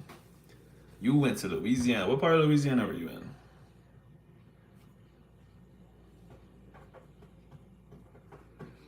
The U.S. is legit one of the most culturally diverse countries on the planet. Facts. But you know what people think? They think about all the bad stuff, and they think because we still use labels for everyone that's not white, they say, well, this is really Italian culture. This is really Spanish culture. This is really Colombian culture. And they say that's not our culture. So we don't have any culture. And I'm like, bro, like, it's literally every culture in the world. If you could take a step back from that and say, well, they got that from Arabs. Oh, well, they got that from Russians. They got that from blah, blah, blah. And plus, we remix everything anyways because we've been separated from those cultures for 300 years, 200 years, 100 years, whatever. Skydiving, como una 13, was crazy. The parties were lit. My passport's ready again. That's dope, bro. You was out there by yourself or with people or what? That's good you had a good experience, man. I was just talking with somebody in the chat earlier about how we don't I don't want to go to Medellin. I be seeing too much bad news out there, man.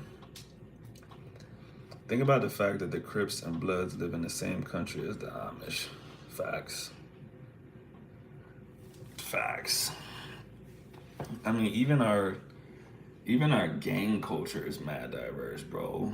You got GDs, Bloods, Crips. You got MS-13, Sureños, Norteños, all kinds of stuff, bro. I probably can name 10 more different gangs, like, and it's just crazy because like people don't even know that shit exists, bro. Like people be telling me like, oh well, my country like there's gangs and they'll kill you, and I'm like, bro, you think there's not gangs in the United States? Like, bro, they be getting active in certain places. I stay out of certain places. That's why I don't really like Cali, bro. Cali's too gang heavy, bro. Too gang heavy.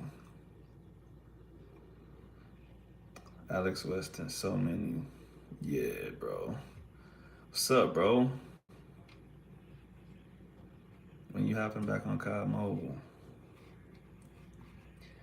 I had to check my students on that the other day. A Dominican student told me that she doesn't look like an American. I told her, you look about as American as Donald Trump does in my eyes. California, especially SoCal, is extremely dangerous in my opinion. Yeah, bro. I don't I don't like places like that, bro. I don't like places like I told you before. The whole West Coast is like you could accidentally walk to the wrong spot and like you toast, because they're gonna say like, "Hey, where are you from?" And once you hear that, "Where are you from?" you cooked, bro. You cooked. Um, like you would literally get shot for being in a Mexican neighborhood, but you black. You know what I'm saying? If not shot, you might at least get beat up or something. And you could wander into that spot on accident. Like I said, at least in the South, it's very. You'll know if you're going into a different neighborhood. You'll know if you're going into a bad neighborhood. You cross them tracks, start seeing liquor stores, gun stores. You're like, oh yeah, I'm in a black neighborhood. Mike. Giselle just says Mike. Well, while we wait for Giselle to finish her thought. Oh, IMO means in my opinion. I'm gonna pour myself another drink.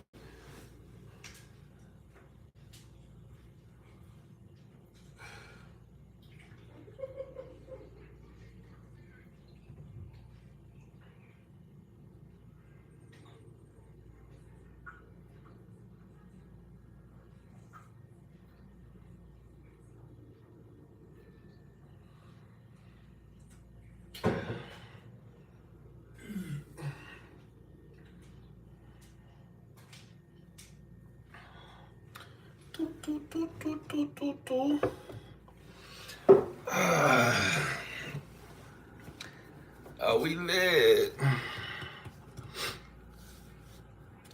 What's ironic is that the South has a reputation of being more racist.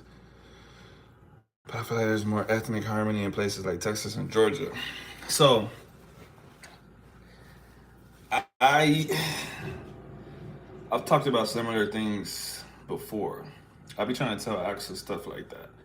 Like, yes, Texas is racist, but there's there's there's easy ways to not encounter it. Like in the places where black and white people live together, it's chill. We still got, and then people don't like to hear this. Like people get mad on the internet if you say this. We still got sundown towns in Texas, and I just know not to go to a sundown town, bro. Like there's certain towns I'm like I will not stop to get gas here, bro. I don't want to drive through there. What if my car breaks down in that town? And it's just easy to avoid. If I drive to Louisiana, I'm skipping this town. I'll go all the way around. I'll find another route. But in the towns where it's chill, it's chill. Is there some racist people there? Probably, but it's not like Cali where it's like you can't even go. Like this city is this, but this neighborhood is bad. It's usually not like that in Texas. Like either the whole city's cool or the whole city's not. You know what I mean?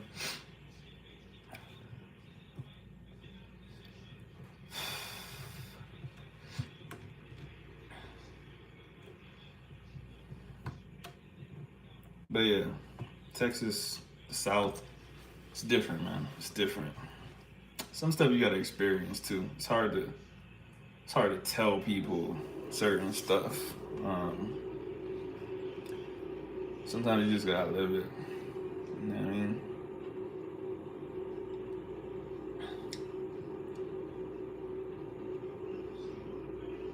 Mike, I forgot you used to be a math teacher. That was like your thing in the beginning. I remember in your videos you used to talk about that.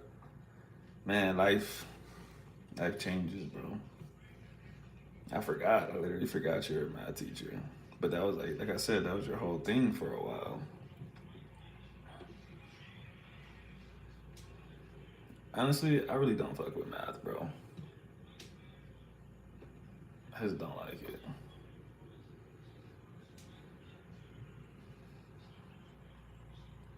Giselle's trying to get me to teach English right now, so that's what's next for me. So I'll let you know how that goes. Why not? I just never liked math, bro. Like I was good at it, if that makes sense. Like most of my life, I was good at school because I had a head start. I don't want to make my dad sound like a tiger dad or some shit like that, but I knew like the full 12 by 12 multiplication chart before I started school, like before pre-K, bro, like literally. So I knew how to do addition, subtraction, multiplication, division before I ever went to school. 5 years old type shit. My dad would like leave me in a room and be like, "You ain't coming out of here until this gets finished." So when I started school, I, Mike, you probably remember this. You're old enough, I think. We used to have those 1 minute tests. So they'll have like 20, 30 problems on there and you try to get as many done as you could. Bro, they'll put the paper down. I'll be like 4 by 4, 16, 9 times 9 is 81. I'll just be zooming like 20 seconds and I'll be like, I'm done. The teacher will be like,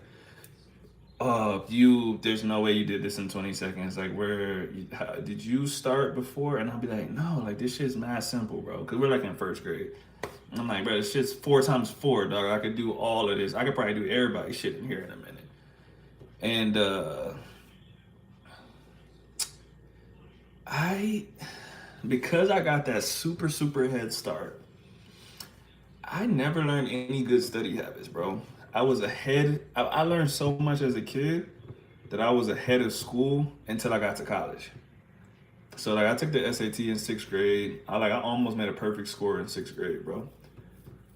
And I had to retake the SAT in high school because they changed it from the 1600 scale to 2400. And the college I was going to, they needed that extra part, so I retook it. But yeah, the thing was I got to advanced math, bro. I was in like, let me think, what gave me the most grief? Algebra 1 and 2 are cool. Algebra 3 is where I started breaking down. That's where I was like, oh shit, this isn't that simple anymore. And then when it was like, yeah, pre-calc was nothing. It was like the real calculus, real physics, trigonometry, all of it's like the shit that was getting advanced where it's like you had to like really think through this shit. It's not just memorization anymore, like this simple trick. I'll be like, bro, this shit too hard, bro. And so math was the first thing to break me in that sense. Cause everything else was still, if it was literature or something like that, I was like, my reading level was crazy high. I was like at a college reading level when I was in like 1st grade, bro. So everything was still easy except math because I got so far in math. And so math was like the first thing to break me. So I had like a real bad taste in my life. I was like, you know what? Fuck math, bro. I don't like this shit anyways. Because I couldn't accept that I had to like put effort into it. I was like, I just don't like this shit. And so then I just was like, fuck it. And I never, like to this day, bro, I can't remember shit about math, bro. I went pretty far in math and like sometimes I be forgetting like the equation for like slopes and shit, bro. I'm like, what was that shit again, bro? It's like I blacked that shit out. It's like I was so mad, bro. But yeah, that's why I don't fuck with math. That's the story. That's your problem.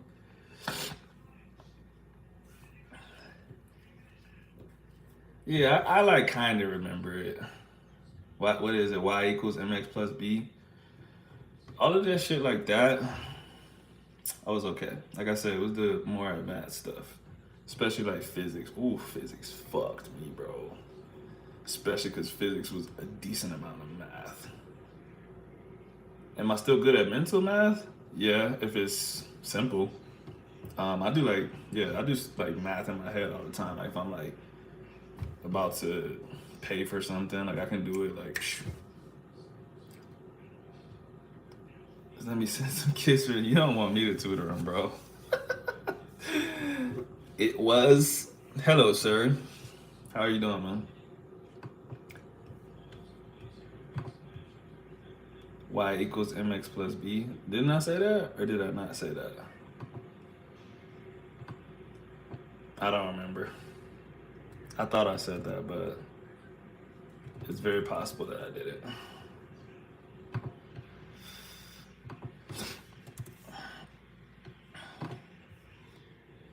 I remembered. I remember I went helping my kids with homework. You know, the kids they do a different thing now too. I don't know what it's like in Colombia, but in the states they do this block shit. Cause I remember my friend, he knew I was like smart, and he was like, "Yo, can you help Carson with this shit? Because I don't know shit about math." I was like, "Yeah, bro, I got you." He's like 6, bro. He had like this. He had the numbers, and there were blocks. He's like, "No, you have to do it like this."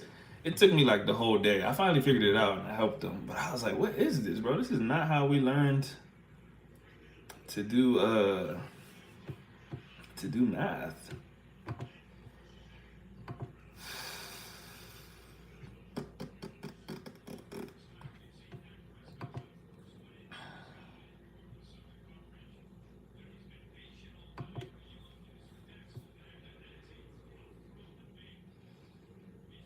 35 times 7, 245, maybe. I think. Nah, I don't know if it's factoring. I can't remember. I can't remember what it was called. It wasn't that hard. Once I figured out what they were doing, uh, I figured it out, and I was like, "Oh, I see now." Like y'all are just. In fact, no, I can't remember. I would be lying if I said I really remembered it. But I understood it. Like instead of doing it the way that we did it, like what did Mike just send me? He said, how did I forget already? 35 times 7, right? So actually, the way I do the mental math, that's how I figured it out. I'm like, I see what this is. Like, this is how I do my mental math. So instead of like writing like 35, putting a 7 under it, doing the 7 times 5, blah, blah, carrying the blah, blah, blah, carrying the 3, whatever. Instead of doing it like that, it's like they will break it down. It will be like you got a 30 and you got a 7 and you get what I'm saying? Like it's taking the tens place and the ones place, and I don't really remember it, but like I said, I understood it once I started seeing where it was going, because I didn't have an explanation. I just like saw the example and I was like, what the fuck is this? I'm like, where are they getting all of these numbers from out of these two numbers? But then like I said, I figured it out, and I was like, okay, that's not that bad. And to be honest, with bigger numbers, it would actually be faster. But for the smaller numbers, like I said, I learned the times table from 1 to 12, 1 to 12.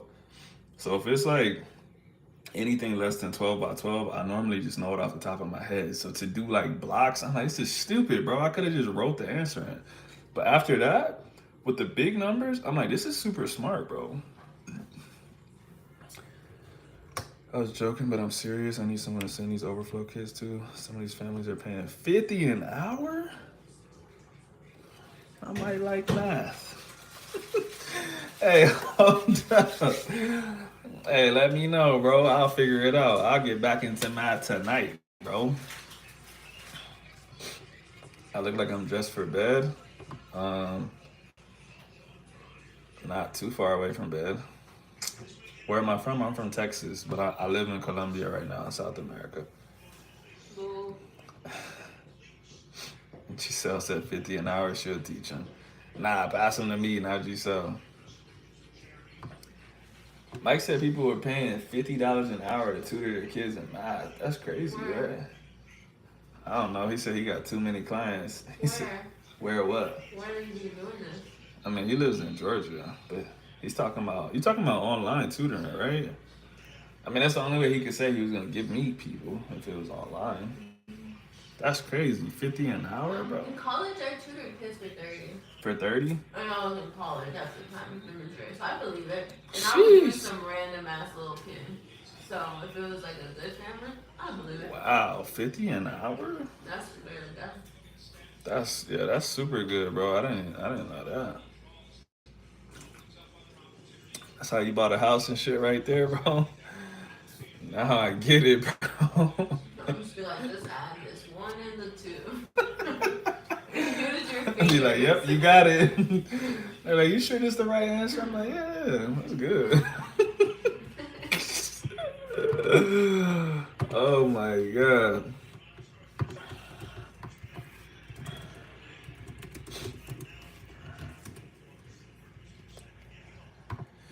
How do I feel about game theory?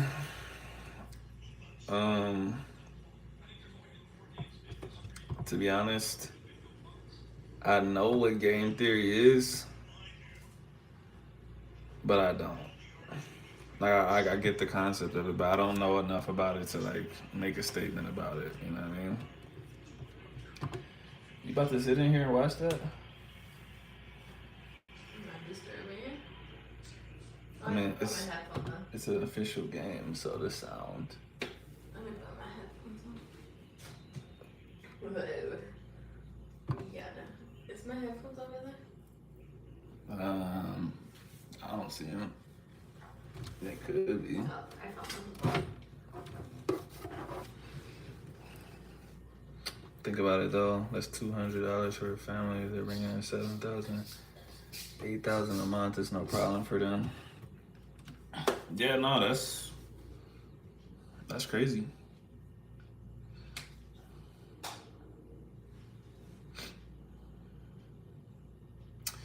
But you know, that's like everything, right? So that's actually why my online strength training is. I usually don't tell people this, but there's only 10 people in here right now, so whatever. I don't charge everyone the same thing. I have official prices, right? But like, if there's like some poor ass college kid, and they're like, man, I really want to train with you, but I can't afford this. I only got this much money. I'm like, you know what? I'll do it for you. Because I got people that, I won't name, like you said, they might be rappers, they might be professional athletes, whatever. But they're like, this is it? This is all you charge? And they're like, I'm gonna just pay for 2 years right now. And I'm like, damn, I should have raised my prices, bro. But like, when people have money, they're like, this is what I want. I don't really care how much it costs. Like, in the grand scheme of things, it's not that much money to them. So they're like, take it. So yeah, man, I've had athletes contact me and they're like, yo, you helped out my guy. He's a lot faster. He's a lot stronger now. He said his body feels good. He's 32 and he's blah, blah. How much does it cost to pay for 3 years of this shit right now? And I'm like, right, you don't even know. You don't want to do a trial or something, bro? You don't want to know if it's really going to work out for you. You don't want to get to know me. They're like, no, I want to pay today and I want to be locked in. And I'm like, all right, man, like, well, this is how much it would cost for 3 years. And they just paid it on the day, bro. And I'm like, damn, I need to make more money so I can do stuff like that. Yes, I work out, but I'm not a model. Have I solved the Rubik's Cube? I have. My dad forced me to when I was a kid. Again, sounds a lot worse than it is. My dad was a good dad. Yes, I create different programs. So Giselle, all of my programming is personal. I don't do, I don't know if you know this term, but in English we say cookie cutter. I don't do cookie cutter programs. So I don't have like a program where it's like, oh, this is my squat program. For 8 weeks, you do this. It's like, you tell me what you're looking for, and I make the program based on that. So it's like I'm reverse engineering. So you tell me the goal. You know, if you say, yo, I'm 40 years old, I don't feel good, my knees hurt. I'd like to get to a place where I'm healthy, I feel good walking up the stairs, I can squat this much weight, I can run, blah, blah, blah. I say, okay, this is what I think we need to do for you to reach that point. This is probably how long it would take. And then I start making your program based on that. Mike, I saw half of that message before you deleted it. Pops was building a little genius or something like that. I don't know why you deleted it. You don't want to encourage abuse. You can make 50 for selling your reworn, smelly, unwashed dress socks. They're just being a dominant master and training. Yeah, I don't. I'm good off of that. Offer them plus services, then belonging to the club gives you benefits for higher prices. I mean, I make decent money. I make more money than I let on most of the time. I'm not broke. I'm not rich, but you know, I have a decent stable of clients. So, I mean, just to give you an idea, kind of like Mike just said, right? On average, if people pay for 1 month of training, they pay me $150. And that's just online. When I was training in person, I charge a lot more. But online, they pay $150 a month. Well, let's just drop it to 100. It's 150, but we'll drop it to 100. If I got 10 people, that's $1,000 a month coming in. If I got 20 people, that's $2,000 a month coming in. I put a cap on my shit at like 30 people because I want to give people quality, right? So I don't want to have 60 people and I like can't, because I like all my people have 24/7 access to me. Like I always tell people, you can message me your videos anytime for form corrections. If I'm not doing something like this, I'll respond right then, like before your next set, and be like, hey, do this, change this. When you're running, don't let this happen. So if I had 60 people, it'd just be kind of overwhelming, and I feel like I wouldn't be giving them the best of me. So I usually put a cap at 30. So if I had 30 people that were paying me $100 a month, that would be $3,000 a month coming in. If I didn't have a physical job, I could still, $3,000 a month. It's not the most money in the world, but like when I was working that government job before I came here, I was getting 80K just off of that contract. And the $3,000 a month from my clients on top of that. And that's not including, like I said, people that pay for more. Sometimes people pay a year up. Sometimes they pay more for no reason. Some people just like me and they're like, you know what, man, you're a good dude. I'm gonna pay you $400 instead of the $150. And I'm like, I'm not gonna protest. I'll take it.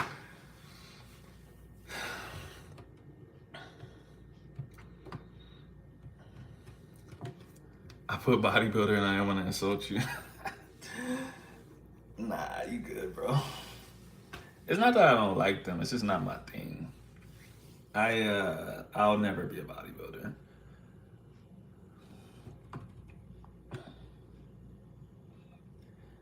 Hey, it was. Let's not do this conversation. I'm gonna say no. I never wear dress socks ever. Nobody's massaging my socked feet. I don't know. If that's what you're here for, you're in the wrong spot. So, sure, there's other people that do that on YouTube, but that's it's not my thing. So,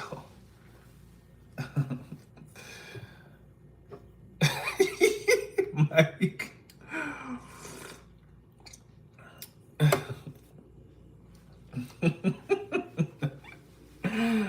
Oh my God, man. Yo, this reminds me. I don't even know who's in here right now. There was a guy I used to train with. Not as like a client. There was a guy I used to train with, like we were both lifters. And when we stopped training together, I kind of noticed no one really liked him. I didn't like him either. It's probably like the one person in my life that I could just be like, I just did not like that guy, bro. He just really rubbed me the wrong way. Some of the stuff he said to me, and people in the group were like, "Yeah, that reminds me of blank when he used to sell feet pics." And I was like, "Sell feet pics? What are you talking about?" And they're like, "Yeah, yeah, yeah. He used to make bank selling feet pics." And this is like a tough guy. And the reason that he rubbed me the wrong way is because he would make he was really insecure. So he would make comments about my strength in comparison to his and like try to one up me because he was smaller than me. So he'll be like, "Man, that was a pretty good lift." He was like, "How much do you weigh?" He's like, "You're like 210 pounds, right?" He's like, "Yeah." He's like, "That's pretty good." He was like, "I did that weight when I was 175, blah, blah, blah." And I'll be like, I don't care, bro. Like, I literally don't care. Like, I'm just trying to get better. And he'd be like, "Yeah, yeah, just saying, you know, I thought you were lighter, so I thought you were a lot stronger." And I was like, "Okay, don't care." And so, anyways, he's like a real like tough guy, dude. He's like high school state champion in wrestling. He would bring that shit up. This dude's literally 41 years old, bro, and he would always bring up that he was a high school state champion. And I'm like, bro, What about that one? yes, I'm talking about that one dude. See, she even knows what I'm talking about. That's how much everyone hates to do. Anyways, my coach and a few other lifters were like, "Yeah, like that time when he was selling feet pics." And I'm like, "Feet pics?" Because I just couldn't imagine a dude like him doing that. But he used to lie and say he was like 6'4". He's like 5'4". He would say he was 6'4", and he would be taking pictures of his feet and selling his socks and workout gear and stuff. And he tried, like, bro, they said he was banking, bro, like making crazy money. And I was like, that's so weird, bro. But hey, there's a market for everything, bro. Not for me, but if you want to make some bank, it's out there for you. I'll never be a professional wrestler. No, definitely not. He tried to make you his rival. He tried, bro. We're not rivals. Not even close. I literally didn't care about his existence. What are my limits on doing things for money? Yeah, that's a good question. I don't really have like a set in stone boundary, but there's just like certain things that I'm just like, no, I'm not doing that, bro. I don't care how much money it makes. Like OnlyFans type stuff, it's just not in my bag, bro. Like it's not. I don't want to do anything that I'm gonna be feeling like I don't want. If I don't want anyone to know I'm doing it, if I'm gonna feel weird after I do it, like I like feeling comfortable. I like feeling stress free, bro. I like not embarrassing myself. So yeah, bro. And on top of that, this sounds like some shit a girl would say, but like I like controlling who has access to me. You know what I'm saying? Like I wouldn't want to be sending like nudes and smelly socks to like every person in the world, and like every person in the world can be like, "Yeah, I've like seen that dude naked and I got his socks." Like, nah, bro. Like, nah. It's just not my thing, bro. So I don't judge. I don't judge people. Well, I do, but I judge them in my head. I don't judge them out loud. So people can do whatever they want. I remember this actually wasn't that long ago, bro. Someone, and someone might get offended in this chat. I don't care, but someone on Twitter was like saying like, "Oh, I don't think girls should, like, I can't even think of the wording they use, but they basically said girls should sleep around as much as possible." And she was like, "My first 20 bodies," she literally said, "My first 20 bodies taught me so much about life, and my second 20 bodies," and I was like, "Dog, like." I said, no disrespect. I'm not shaming anybody. Like, I'm not judging y'all. But I wouldn't even want to have sex with 20 people. Like, ever, bro. Like, I just don't want to. And people got so mad, bro. They were just like, if you had sex with 13 people, that's the same thing as having sex with 20 people. I was like, well, I didn't have sex with 13 people, so now what are you saying? Like, and they're like, well, y'all are so judgy and so strict. I'm not judging you. You can do whatever you want. I'm saying I wouldn't want to have sex with 20 people, 60 people, just to say like, oh yeah, I had to go through this many people to figure out what I want in life. Like, that's what you want to do? That's cool. That's not what I want to do ever. Like, I can't explain it any more than that. But people was pissed, bro. I think they still be commenting on that tweet sometimes. Like, I just be like, what you want me to say back to this, bro? You saw that? You saw that, Alex? I thought I was gonna get canceled too because it was kind of getting like too much traction. I was like, oh, should I delete? But I never been a bitch, so I never delete tweets. Like, and I never apologize either. I just be like, what you want me to say, bro? Like,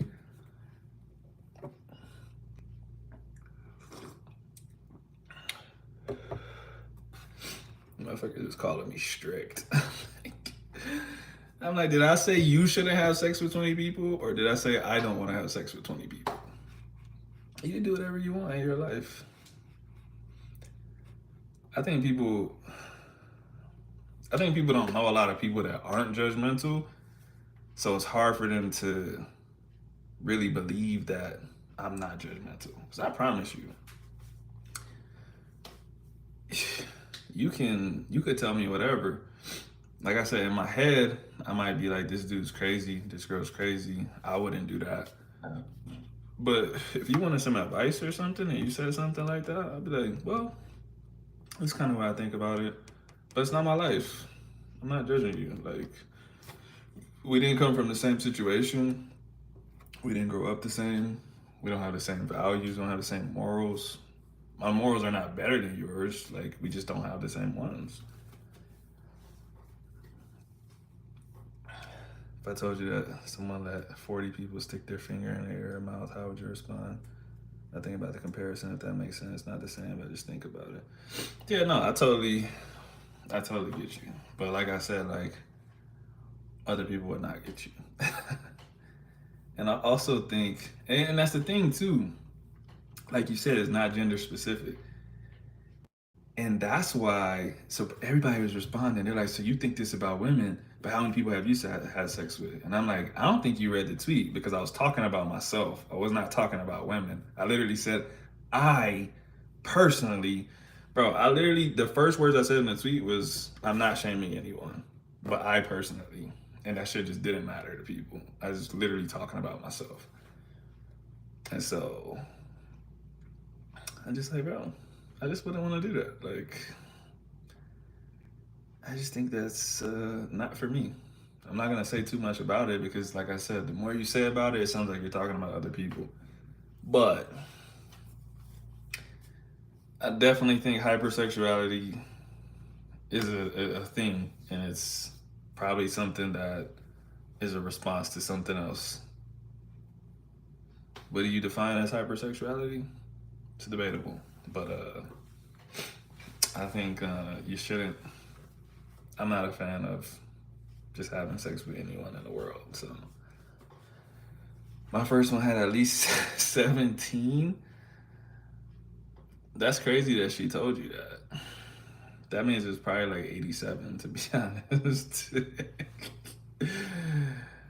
It's not good for future relationships. I'm not a belief that dudes should just be going around with any woman either, hygiene alone. But to be honest, I don't care what anyone else does, like you said.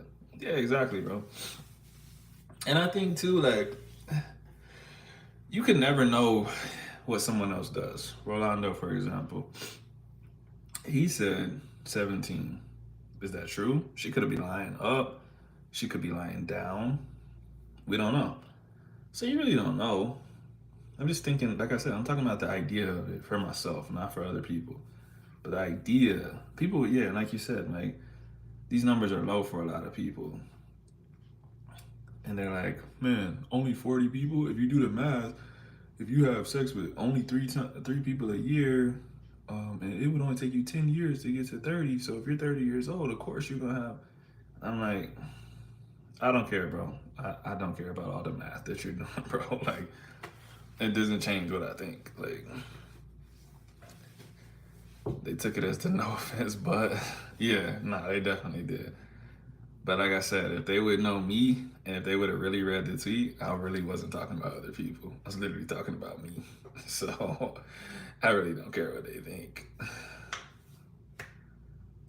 Like I said, especially because like the people that were responding, like I just wanted to be like, right, I'm married, bro. Like I don't care what you're doing with your life. Like I'm already past all of that. All the dating discussions and shit like that. That's why I think they're so stupid, bro.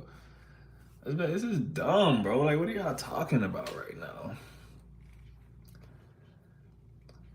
I know a dude that said he's been with 200. Not legit. I know somebody like that too. He's a professional hooper, but I know somebody like that. I have not met 200 women that I would lay down with. Yeah, bro. It's some people, like I said, hypersexuality is definitely a response to something. And there's some people that are like smashing every single weekend, bro. Like literally taking home somebody from the club every weekend. And I'm like, I'm not judging. But I'm like, I think something's going on with you, bro. Like, you got to do that every weekend, bro. Like, you can't just chill. I can count on my bodies on one hand. But Alex, there's nothing wrong with that. But even the fact, like, it's not this deep, but it kind of is. The fact that you put a tear emoji, right? Like, it's almost like, oh, this is a bad thing. This is a thing that I should have more. Like, that's how society makes you feel. It's just like, why has it only been 3 girls? Why has it only been 4 girls? Like, that should actually be okay. They can tell you it was only 1,000, and you'll never know. I mean, I don't think 1,000 is impossible because Ray J said a number and I believed him. I think for a normal person, 1,000 is close to impossible. For a celebrity, probably not, just because of the access that they have, like on a daily basis. And I I know a handful of people. I think Ray J said 3,000, and I was doing the math, and I was like, I don't know, bro. But I was like, it could be true. Like literally, if he was doing it every day, cause like he really don't have a reason to lie. You know what I mean? Especially because I think the whole reason he had brought it up because Wilt Chamberlain said 5,000, I think, and Ray J was like, I could believe that because Wilt was Wilt, and he's like, I'm just Ray J, and I got 3,000 easy just off of when I was on tour every single day. I was doing it sometimes 2 times a day because they just wait outside the hotel, and I used to think that was crazy, but when I was in San Antonio, this girl that I went to high school with, she would. This was like back in the day. I don't know if y'all remember like Instagram back in the day when like people would just post like crazy stuff and forget that a digital footprint was real. Nowadays people are more careful. But she would like post on Twitter and Instagram, she'd be like, I found out what hotel room Dwight Howard's gonna be in. So I'm posted up here trying to get the autograph from him tonight. I'm like, the autograph when he gets home from the game? I don't know about that, bro. But she was a cool girl. And I was like, if she's doing this, that means there's like 1,000 other shorties that's like way worse. You know what I mean? Like she would literally be. There's only a handful of hotels in San Antonio that the players would stay at. Like she would literally be like either sliding them cash, or she would know the front desk girl and be like, "Yo, please tell me which room he's gonna be in. I won't tell that it was you that gave up the info." And she'll be waiting outside their door, bro. So that's how easy it is for them. Like a lot of dudes, I would say a lot of people, if they had easier access to it, they'll probably do it. So if every day, like you get to your hotel room and somebody's like, I'm ready, you're gonna be like, all right, I'll do it. Will Chamberlain was allegedly in a 20,000 plus. Yeah, I remember it was a super high number, and that's why Ray J was like, oh yeah, I could believe that because I'm not even close to that. And I'm like, here. Ray J might have said 5,000.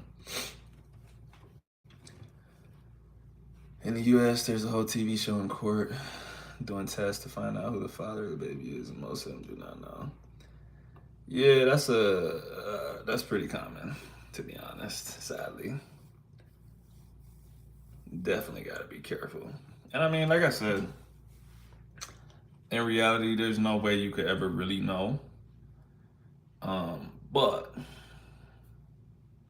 you can make good decisions. You can definitely narrow the possibilities of stuff like that happening to you.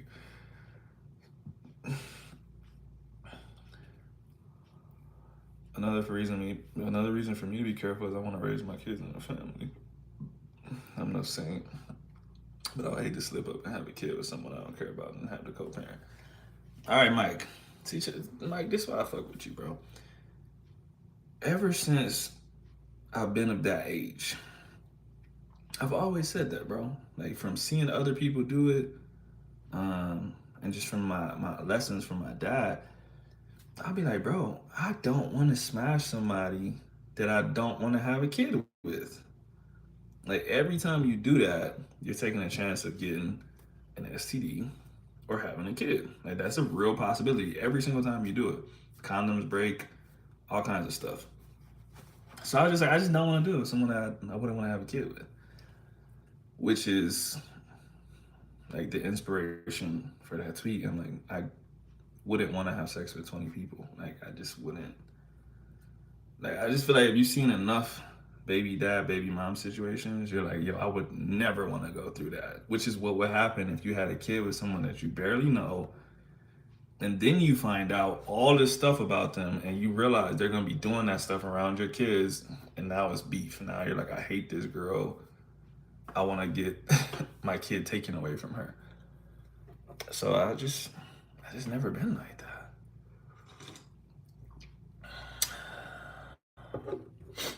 You are correct. Even with correction, it can happen, bro. Yeah, exactly. Yeah, man. And the thing is, like I said, people see this stuff every single day, bro. I don't know if there's ever been a day on Twitter that I haven't seen someone talking shit about their baby dad or their baby mom. Like I literally be seeing people posting screenshots and they're like, why is my baby dad texting me like we're cool? I'm just like, that's your baby's dad, bro, the father of your child, and y'all not even cool, bro. Like to the point that you like, why is he texting me? That's insane, bro.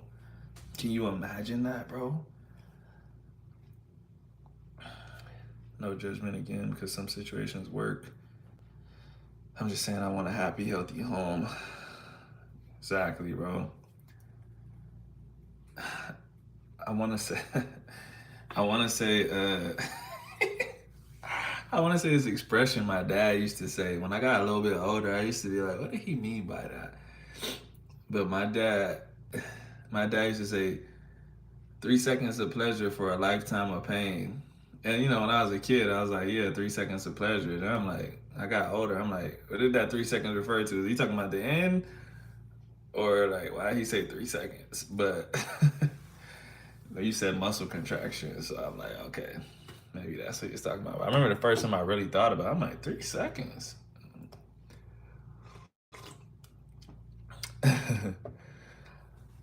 Phil, my guy, what's up, bro?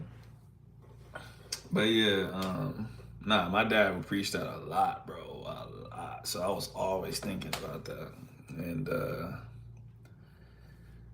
yeah, you missed it, Darius.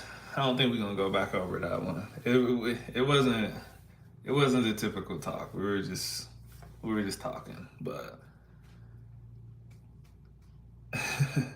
yeah, but we did have a little body count talk. That was a little unusual for this chat. I'm not gonna lie. I don't know how we got there exactly, but we did it. Not the usual Jalen chat. But yeah, Mike, my dad would constantly say that, bro, and show me examples. But you know, that's all you can do in life. A lot of times, though, is just learn from other people. And like I said, it's not a judgment thing towards them. It's just like either this is what I want to do, or this is not what I don't want to do. I grew up around a lot of people, especially in Germany. I grew up around a lot of soldiers that had sex with German women, and then they had kids, and then they're like, I ain't trying to marry this girl.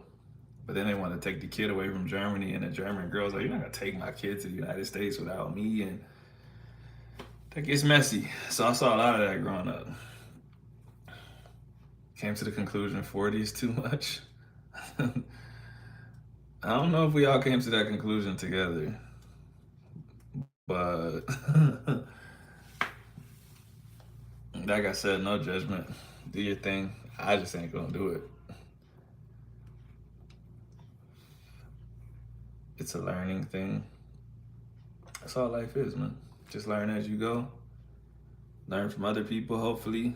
Not through your own mistakes, but sometimes, sometimes you make mistakes, man. Yeah, too much is subjective. I agree. That's what I'm saying.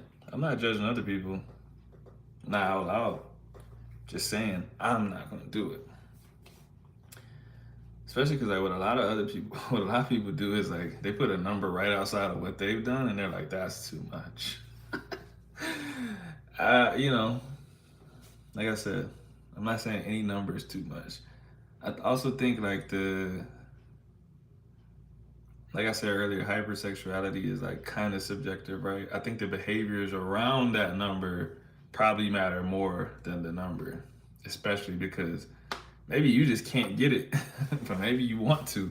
That's a problem too. If you're trying every weekend, but you just can't, I don't think you're any better than the person that has 40. You just couldn't get it. But y'all got the same thing going on, you know what I'm saying? Someone gotta be worse. But yeah.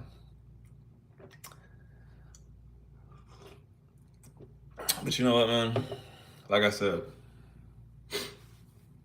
I had really good parents. I had a really good childhood.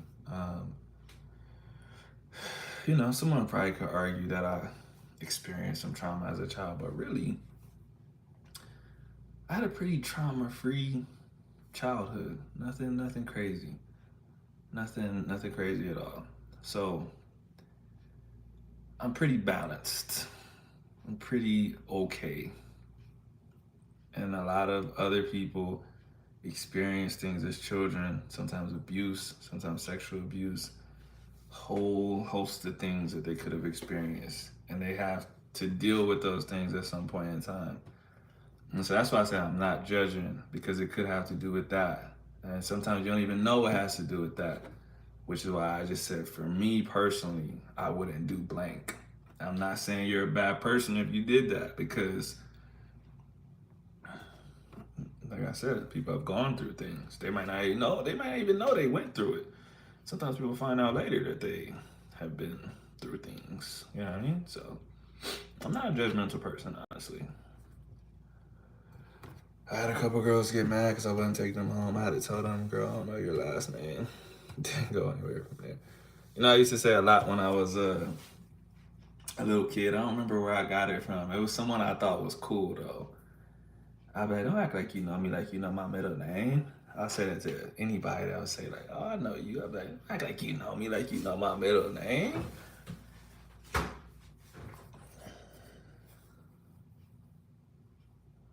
Low key, I can't see Jalen on a Mario Jerry Springer type of show, which is a good thing. Nah, you'll never catch me down there, bro.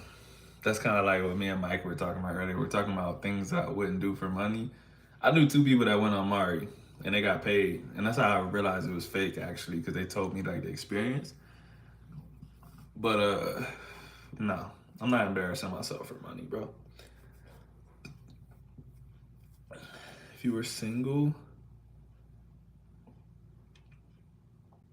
what?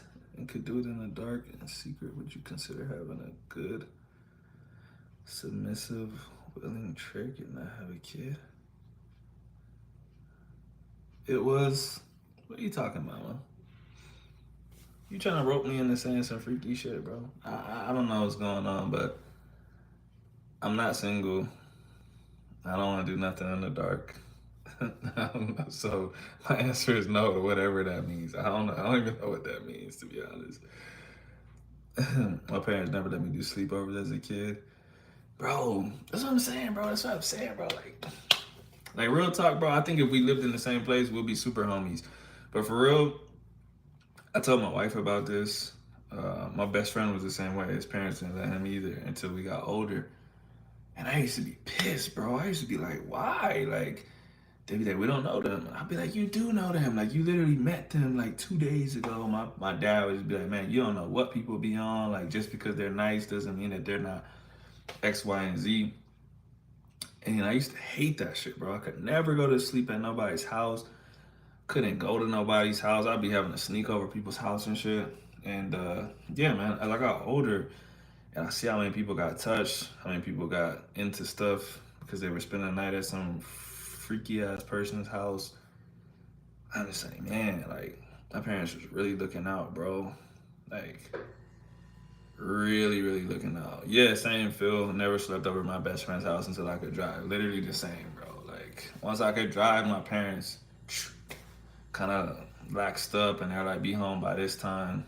But at that point, I was I was driving. Like if nothing like that was gonna happen to me because I was like becoming an adult. You know what I mean?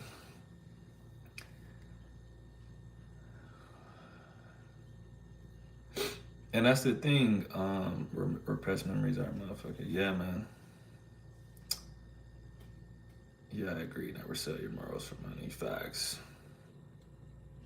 Wearing a dress for TV.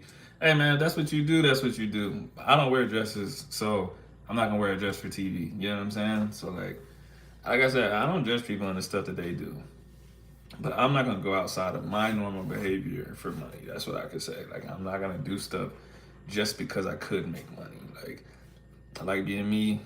I like being authentic. I like not doing stuff for money. But Mike, uh, your point about all it taking is one weird or drunk uncle. Well, that actually happened to someone in my family, not my immediate family, one of my cousins. And it's funny because I still don't know. I don't know if it was before I asked to spend the night or after. But my dad was like almost enraged, like, nah, you're not going over there. And I'm like, bro, he's hella cool. Like, what are you on, bro? And he wouldn't let me. And then I found out later what he did.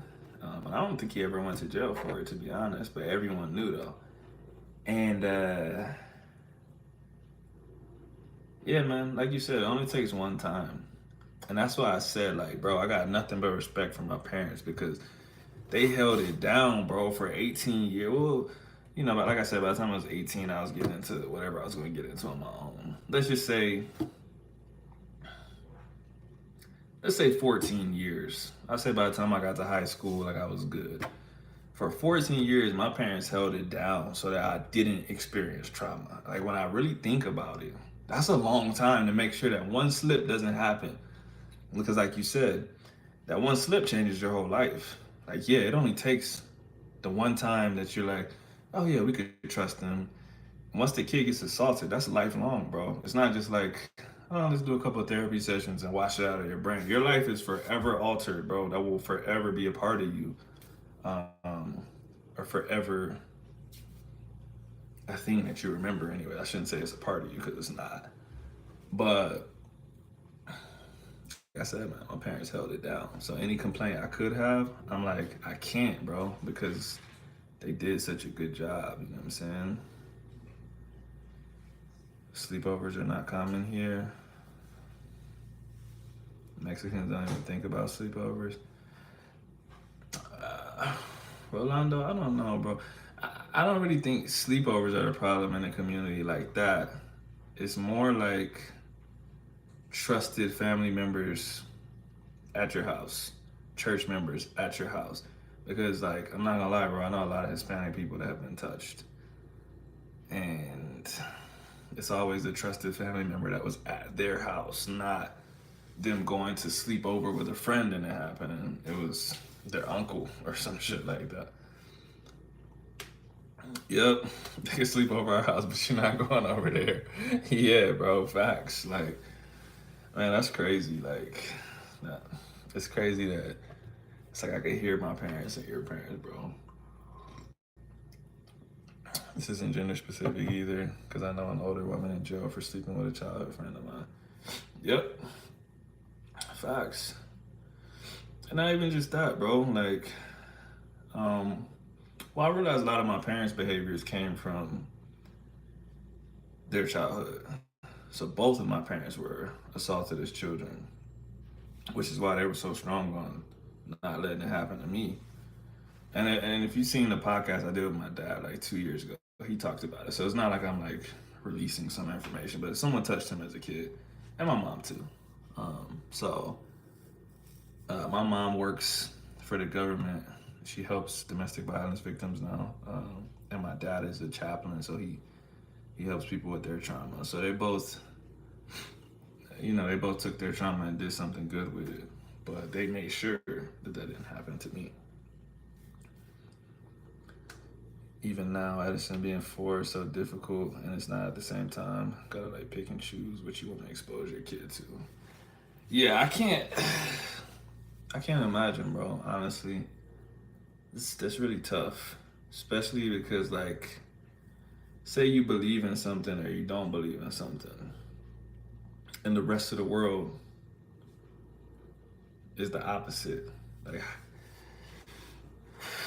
it's tough, bro. It's tough to tell your kid like, yeah, we're not gonna be doing that one, bro. Like, I can't expose you to that.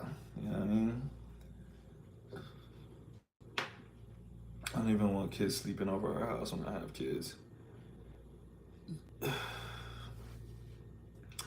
My dad was like that too, bro. And my dad would always say, perception is reality. So he would say, I don't want little girls like running all through here and stuff like that, because if someone thinks this, like that's as good as me doing it. You know what I mean? Like, and so he just didn't want it. Like, same thing you kind of said, bro. Like if that's happening, like he would be like, me and you, we could go somewhere else. Like we don't need to be in the house like with a bunch of little girls running around and stuff, because it's just a recipe for disaster. And someone could say that's like being cynical or doing too much or whatever, but it's really not. It's really not. There's so many weird people in the world, bro. You don't even want people thinking of you in that way, bro. You don't want to get mixed up in that stuff, honestly. I developed a sleeping issue because I felt like I can't trust people when I went to sleep or got too fucked up. Damn, bro. Yeah, that's tough, bro. I've said it so many times, and he asked why, and I'm like, it's bad.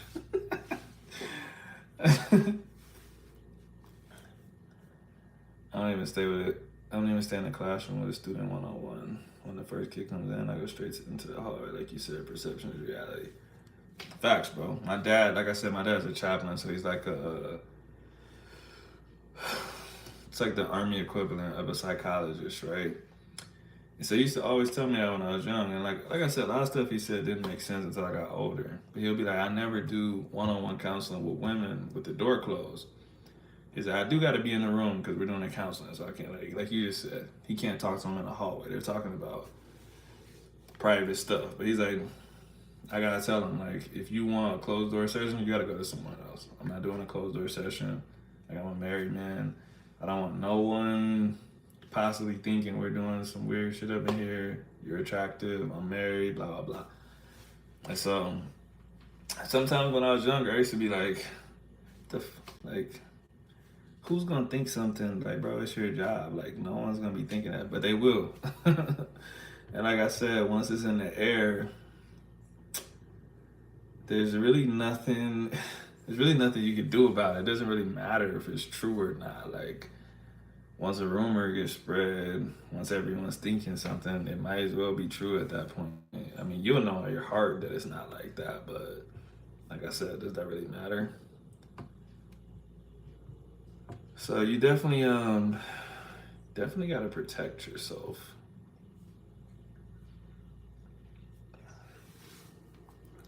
Gotta pull up Mike Pence, Keanu Reeves.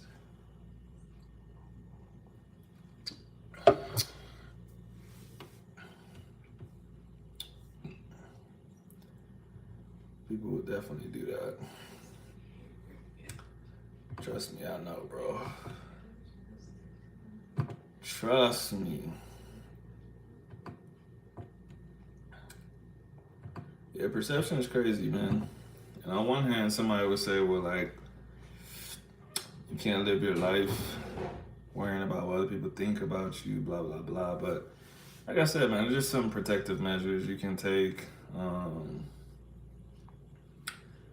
you know, if stuff gets out of hand and it's not what people think it is, you can defend yourself. But it would be better to not be in that position. You know what I mean? So, like, yeah, there's a lot of little stuff like that. Not even professional stuff, just relationship stuff. Like, you gotta be careful, man.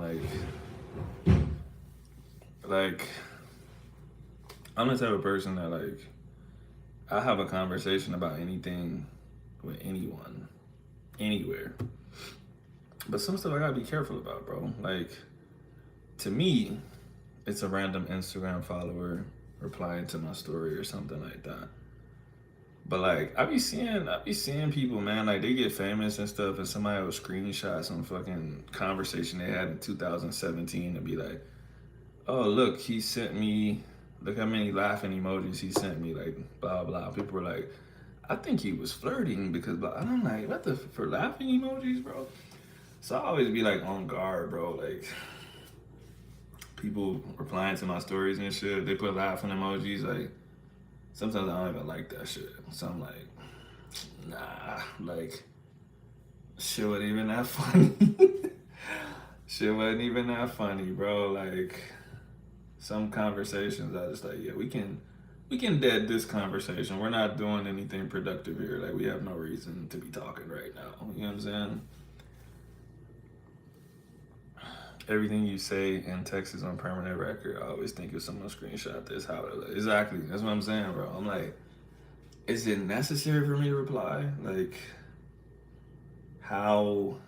That's what I'm saying. How would this look if someone took a screenshot of just like us laughing back and forth for 2 weeks or some shit? You know what I'm saying? I'm like, I know it's nothing, but is that something you want to defend yourself against? You could just not fucking reply. So most of the time, that's what I do. Especially with people I don't know. Like, don't know what they're up to. Don't know what kind of motives they have. Some people just are damaged, bro. And they like causing trouble. And they will like try to fuck your shit up to make them feel better. Like, and like I said, it don't take much to sow discord, to just cast, just plant that seed and just wreak havoc. If you got a good relationship or whatever, it's probably not gonna do nothing. But do you want to find out? So yeah, like I said, I try to keep my conversations productive. Have you ever watched YouTube vids of Reddits about dudes' wives cheating on them? I haven't watched YouTube videos. I've read threads sometimes. I don't want to be judgmental, but a lot of times, like, when dudes tell stories about their wives cheating on them, I'm like, I could have told you that was gonna happen, bro. Like, the situations that they're describing, I'm like, I just feel like that was like inevitable. You know what I'm saying? Like I can't remember the last one I saw, but this dude was like, all he was talking about was like he paid all the bills, but he was saying like he was never home because he was working so much to pay all the bills. I'm like, what, you thought your wife did any intimacy, bro? Like if you're never home, it's just bad. Like it's just bad. It's the same thing for kids too, though. Lots of people think like if I make this much money, my kids will be okay. But if you're never home, like basically you're not raising your kids. So, but yeah, that happens a lot. Rolando's watching too much YouTube. He really is. Sometimes I don't really know Rolando, right? I know him from here, but I don't know him in real life. So I try to build a profile of him in my head. And from all of the stuff that he says, I'm like, I just feel like this dude be watching YouTube all day and taking a small YouTube break to read a book. I don't even know what your job is, Rolando. What do you do for work? Self-fulfilling prophecy. Yeah, life's tough, but there's things that people need. I don't have a list of them, but people need intimacy. They need physical touch. They need conversations. Obviously, you need your basic needs met. So paying the bills, that's cool. But if you if you are never home and you and your wife are never being intimate, like I can almost guarantee you that she's gonna find someone else to be intimate with, and vice versa. Like it's just kind of like human nature. Whenever I hear dudes say, "I don't know why she left, I paid all the bills." Yeah, bro. I hear that a lot. Stuff like that a lot. But this actually links to the passport bro stuff. Because that's what they think, bro. They think money goes with blind obedience. They're like, well, I can't pay all the bills here.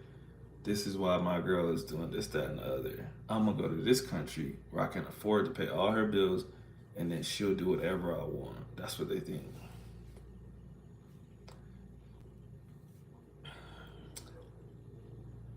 Man, there's a funny 90 Day Fiance couple. It's this white girl and Dominican dude. That shit is so funny, bro. Like, it's the opposite way too. Girls do it too. They go to these countries, get these dudes, and they're like, oh, like, he's from this country, he has nothing. I'm gonna pay for all this stuff and he's gonna love me forever. It's funny, this white girl was like, I pay for your Zumba classes, I pay for this, I pay for this. And you don't even say thank you. And the Dominican dude was really like, thank you, okay. And she was like, what? And I was just like, that shit's funny, bro. Agreed. I keep my earplugs in while I work. I mainly listen to stuff rather than watch. Technically, you do watch YouTube all day, so I was kind of correct. I'm listening to you while reading. What are you reading, Giselle? Bro, the dog. Man, I love 90 Day Fiance. That's just honestly so funny. It's always the ugliest white dude in the world, and he's like bringing the girl to his family, and they're like, I think she just wants the papers, and he's like, I don't think so. I think you guys are wrong on this one. We have a real connection. And they're like, how'd you guys meet? And they're like, we met in a chat room for Americans trying to meet foreign people. And they're like, you don't think that's weird? You don't think that's weird that she was there? Like, bro, it's just funny. It's always the same thing. And they always leave them, bro. They get the papers and they leave them. And I'm like, what did you think was going to happen, dog? Like, you're ugly all over the world, bro. Not just America.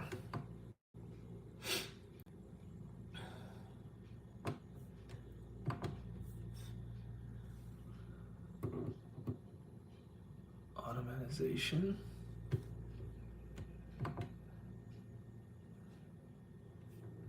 What's the difference between automation and automatization?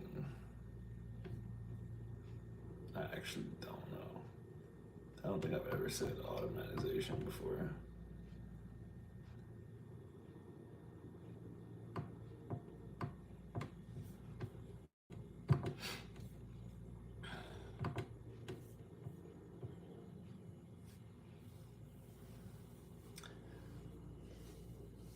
I got hooked. I had a couple language exchange partners try to run some 90 Day Fiance game on me. Uh, New business models that involve automatization and big data analysis.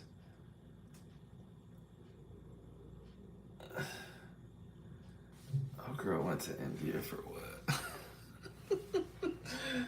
You easily find out when you offer to help them with English and they're just speaking no English. That would piss me off, bro. That would have made me mad. Systematic data analysis. Okay, but what's the difference between automation and automation? Or automatization? What the fuck? I don't think I've ever said that word before. Let's Google it.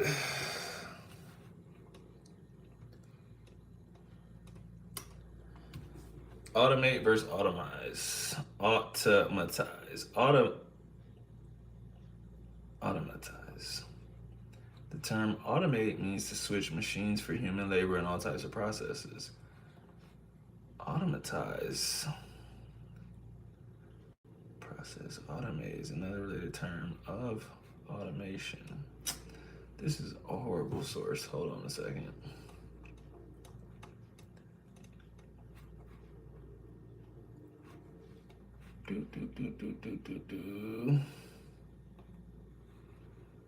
Some things still need the human aspect. Like what? Like what, Phil?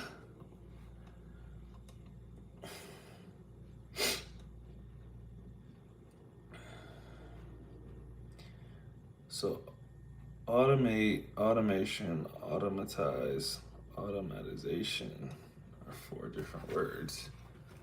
The common and idiomatic term is automate. I don't believe I've seen automatize actually used in the wild. Okay, that's how I felt. I'm like, I feel like I've never said automatize in my life. Automatize is to make automatic, which makes it identical to the verb automate to convert to automatic operation. In my opinion, although automatize is a valid word, to automate is far more frequently used according to whatever the source is. Okay, so they're basically the same thing. All right, Giselle, say automate instead of automatize.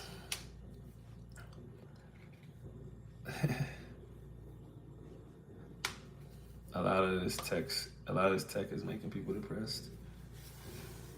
I feel like I gotta step my tech game up, cause like I feel like everyone's a fucking IT guy now. Everyone's talking about IT security, this, blah, blah, blah, blah. And they're like, oh yeah, I get 300K just for plugging in, unplugging shit. I'm like, what am I doing with my life, bro? Programs can recognize patterns in like code, but sometimes folks need to look at raw data to look at the root. That reminds me, I took a programming class in college way back in 2010, and we had to make a video game, kinda. We had to make like a video, like an animation type thing. And that shit used to piss me off, bro. Cause you literally gotta type everything the right way, bro. And I swear some of that shit would change on its own. But regardless, you'll be looking at the thing like, and you're like, bro, all this shit is right. And you'll get someone else to look at it. You're like, yo, bro, can you see, like, did I type everything the right way? And they'll be like, oh, you didn't put this. It'll be like a greater than sign or something. And like, so the thing just won't work unless you put this. And you put the one thing, and it's like, the shit just runs smooth after that. And you're like, man, fuck this shit, bro. I'm going through it now with Goldman Sachs. They're so annoying. Phil, give me a job, bro. Tell them I'm the best IT guy you know. And then I learn. I try to teach myself the basics of programming. It was tedious for sure. Yeah, tedious is the right word, bro. Like I said, from that class, I knew I didn't want to do that shit. So even now, I see people talking about it and how much money they make. I'm like, bro, I don't even think I would want to do that for the money, bro.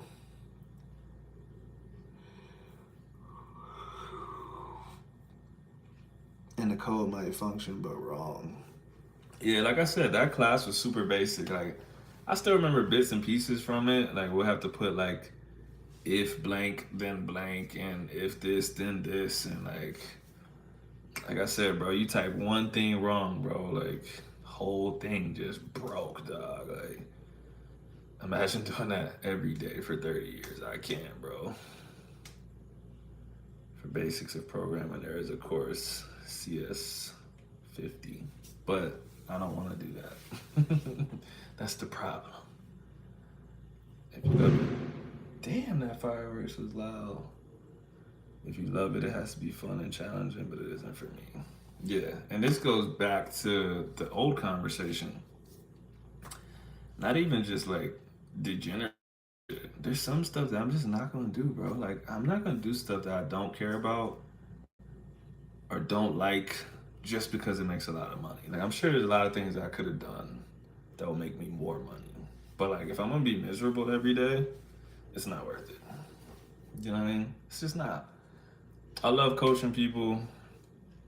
I love teaching people stuff, like, which is why I'm open to experimenting with being a teacher, right? Because one of the things that I love about coaching is teaching people new stuff, not just seeing them perform better, but just literally opening their eyes to a new topic or a new way of doing things. And like, yeah, you didn't know about this, and now that you know about it, your life is about to be 500 times better. And so it could be that I just like all kinds of teaching. Maybe I'll find out. But programming, I can tell you, I don't like it. I don't understand that train of thought. Hating your job to buy fancy pieces of metal, to buy a place that protects you from the elements with more breaking wood around it. Yeah, dog, exactly. Can't hate my life for an amount of money. Facts, bro. But again, like I said, my parents did me good with that. My dad always told me, like, find something that you love and find a way to make money off of it. So that's why I was real comfortable with the path of life that I took. Like, lots of people told me, like, oh, like, trainers don't make money and stuff like that. And I knew that was true for a good amount of trainers. But I was like, bro, this is the path I'm taking. I'll figure out a way to make money off of it, which I did. Like I said, I started an online business. I get decent money from that. I worked my way up to getting a government contract for my strength and conditioning stuff. So I got paid from it eventually. In the beginning, it was definitely rough, but I'd still, like, I liked going to work. Like, I didn't wake up like, oh my God, I gotta go to fucking work again. Like, I'll be like, dope, let's go train some people. You know what I mean? So I feel like I would get cross-eyed, too much coding. Probably. I just like,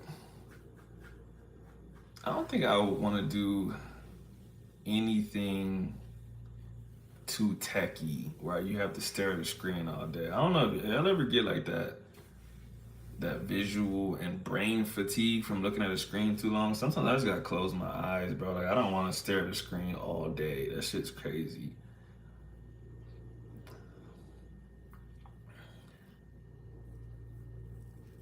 Part of that though is privilege. Some people grow up so broke that they can't even get past the survival level of Maslow's hierarchy of needs. Oh yeah, facts. And then the other thing that my parents were really good about is reminding me how much privilege I had. So like, again, some stuff out of context, some stuff makes my dad sound crazy, but my dad will force me to play in the hood, all sports. I had to play in the hood, and he'll be like, "Yo, just remember, some of these kids don't have food, bro. Some of these kids don't have this. Some of these kids don't know where their next meal's coming from. They got to deal with this, that, and the other, and they still whooping your ass."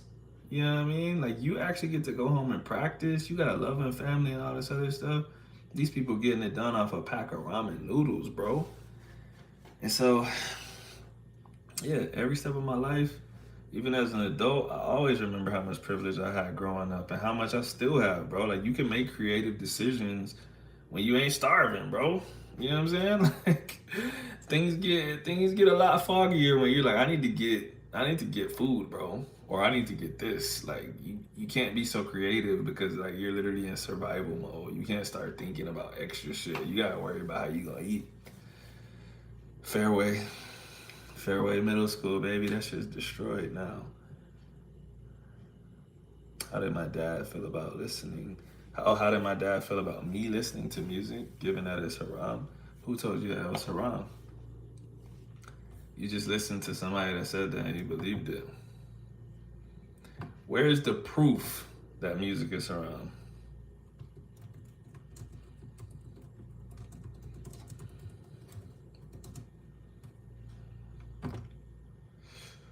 Do. Not gonna lie, I'll take any tech job over a call center job. Yeah, call center is the worst job I ever worked in my life. What's funny is I thought about getting a call center job here and I was like, fuck no. Like, I'm not doing that shit, bro.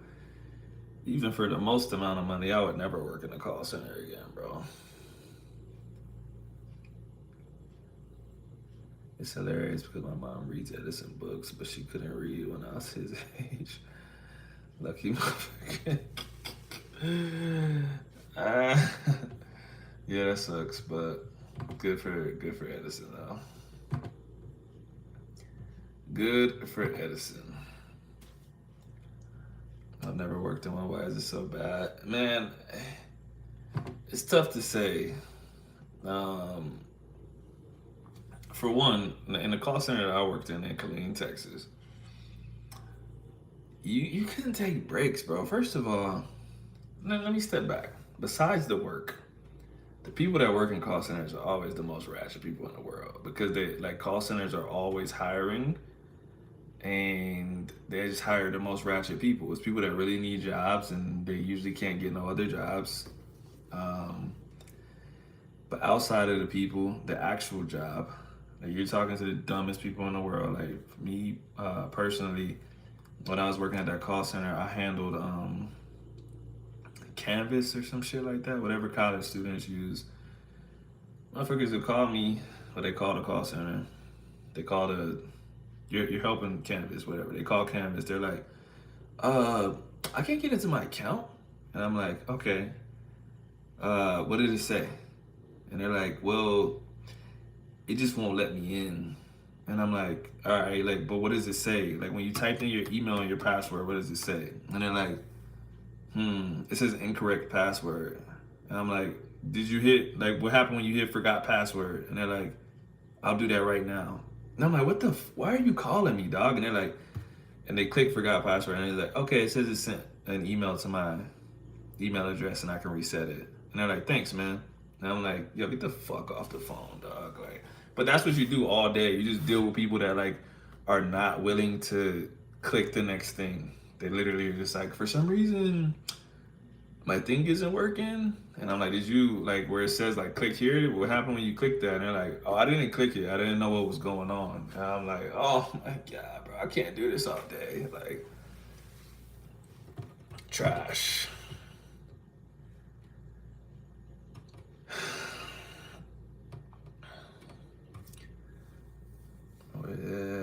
Bank of America call center average 110 calls per 10-hour shift. It was torture. Yeah, that's just trash, bro. Nah, I ain't never going back to doing that. Ever, bro.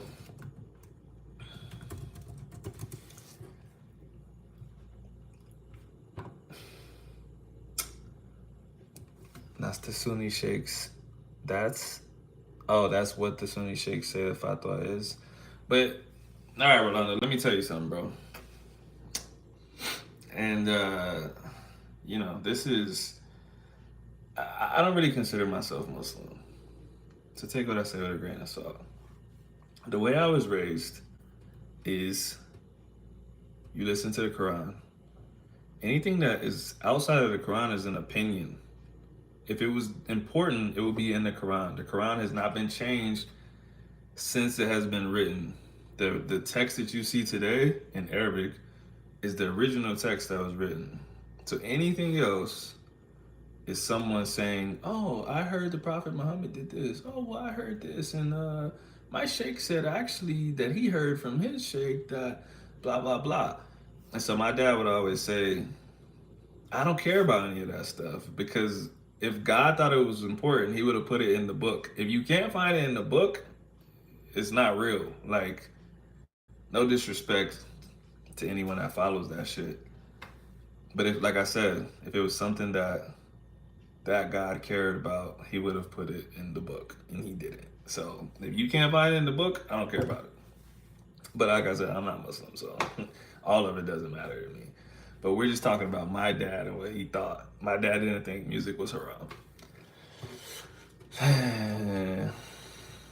Yeah, Mike, it was definitely frustrating, and yeah, like Darius just said, bro, like you take too long in the bathroom, or the fact that you even want to go to the bathroom, they're pissed, bro.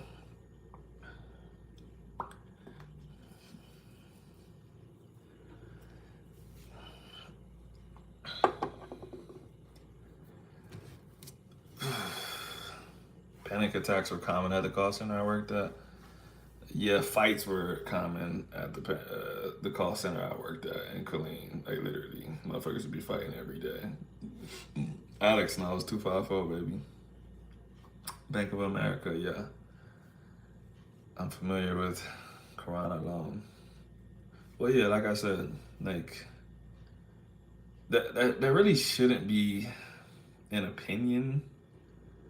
Uh, it just should be what it is, but it's not. So like I said, there's lots of extra things where people are like, oh well, uh, this hadith says you shouldn't eat raisins because blah blah blah, and I'm like, dog, come on, bro. Y'all just making stuff up, bro. Like y'all are literally just trying to make people's lives more difficult. You know what I mean? So, but that reason actually, that is the reason that my dad speaks Arabic. He moved to Jordan and he learned Arabic because he wanted to be able to read the Quran and understand it for himself so that people couldn't tell him, oh, you know, that's haram, right? Because this, like, you can't read it, but this is what it says. And that translation is actually wrong. It really means this, but since you don't understand the language, you probably think this. So he's like, you know what? I'm gonna learn it. I'm gonna learn it myself so that I can read it and I can say, I know for a fact this is what this word means and blah, blah, blah. So that is the story of why my dad is fluent in Arabic, actually.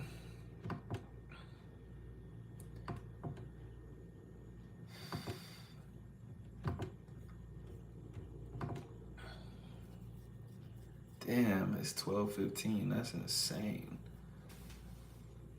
Have I thought about being a translator? No. Bro, you know what? And I'm sure you have experience with this.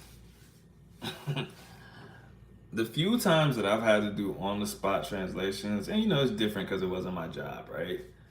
The few times I had to do on the spot translations for people here, because there were some Americans in a boxing gym and there was some other stuff going on. I've been like, bro, this is actually hard. Like if I was just speaking English or just speaking Spanish, it's easy. But when someone says something in Spanish, I'm like, I gotta think of the good words in English to tell these people, like, for it to really make sense to them. And vice versa. Somebody says something, oh, tell them this. And I'm like, ooh, that's a weird expression. Now I gotta try to think of what the best expression in Spanish would be like. You know what I'm saying? So that one, that's a tough job, bro. If it was some basic shit, like I don't know, like being a tour guide or something, and you're like, this is the script that you stick to. All you gotta do is just know the information about this, know the information about this. People might ask you little questions. I'll be like, okay, I can do that. But if you're just talking about like an all-purpose, like we're in a meeting, I just need you to translate everything this dude says, I'm gonna be like, I don't know about that one, bro. I'll catch you all on the next one. Hasta la próxima. All right, Mike. Thanks for dropping in, bro.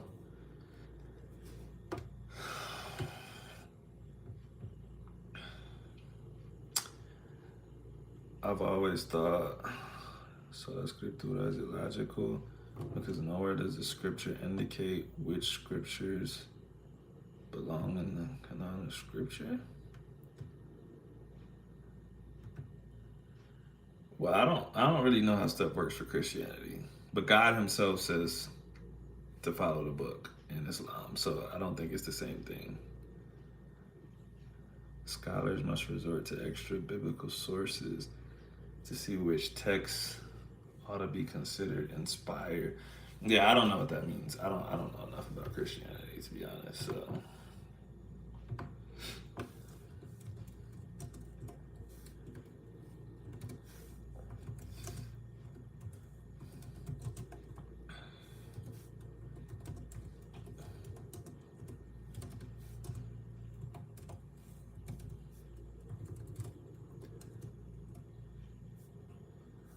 Do, do, do, do, do, do, do.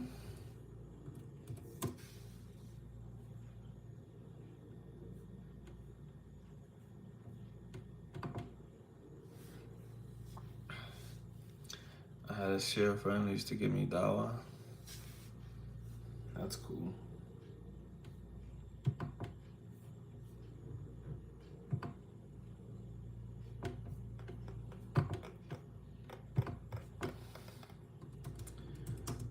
Six people are in here. How long do y'all think I'm gonna stay on?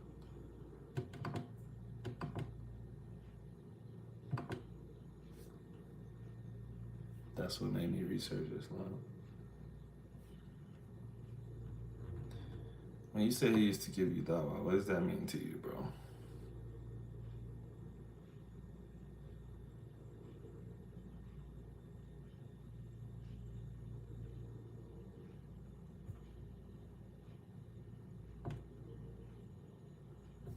It is past midnight.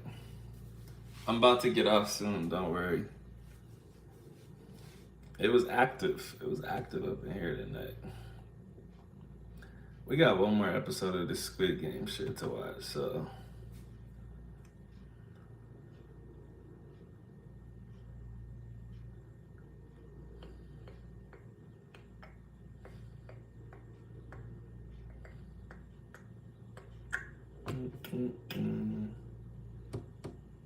Tried to get me to convert. Let's see.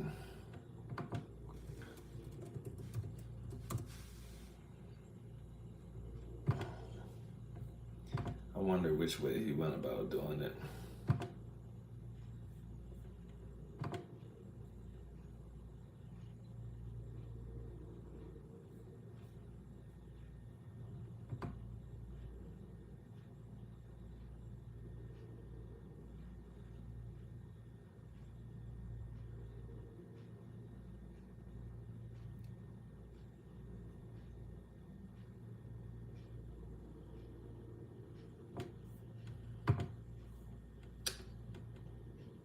It is getting late. Oh, let's see. I'm at 208 minutes. Oh, but I just turned to 209. Why don't we just go to 210 minutes? Power minute. Unless you have a good question. Then I might stay a little bit longer. He lost his mind when I explained to him that in Catholicism we believe that the bread and the wine is really the body and blood of Christ. What do you mean you believe that it's the body and blood of Christ? What does that mean? How could it really be his body and blood? It's a drink and bread. Salute.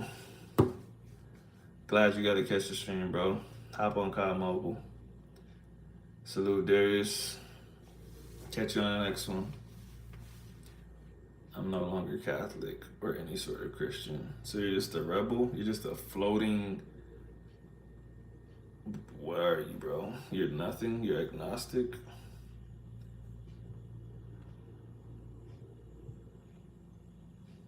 I know you're not Muslim. Let's see, what could you be? You're just a terrorist. You're part of the IRA.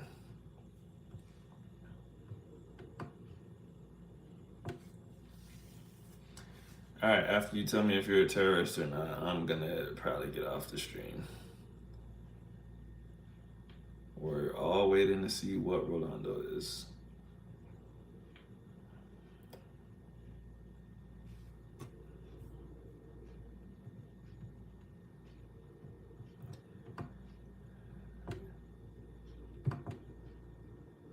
It is known as the doctrine of transubstantiation. Transubstantiation.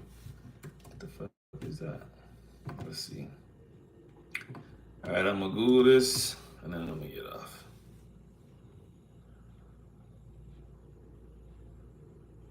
The change of the whole substance of bread into the substance of the body of Christ, and the whole substance of wine into the substance of the blood of Christ. This is my body, my blood. You ever seen Hellraiser? I used to not know what that scene meant, but he's like in a church. He's like, "This is my body, my blood," and he takes a nail out and a worm and he puts it in a dude's mouth. I didn't know that was mocking Christianity. I was like, so why would you want to eat Jesus' body and blood? That's like cannibalism, isn't it? What's the point? I'm lost.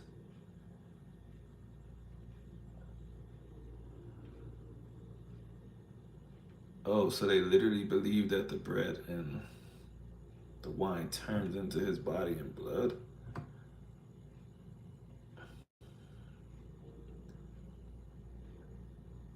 The body of Jesus Christ himself is truly eaten and his blood is truly drunk.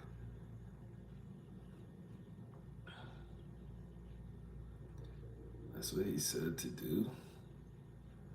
Nah, that's scary, dog. I actually don't want to know any more about this. I'm gonna X out of this page because I'm getting weirded out.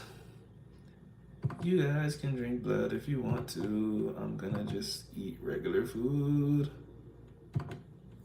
Alright. I'm kind of sad that that's the last thing that I looked at before I get off here. But it is what it is. It is what it is. Thanks, Rolando, for making me Google drinking blood like a vampire. Anyways, I'm getting off of here because it's late and I need to finish Squid Games. Salute. Check out on the next one. Probably Sunday, if I had to guess. But we'll see. Te amo. Te amo,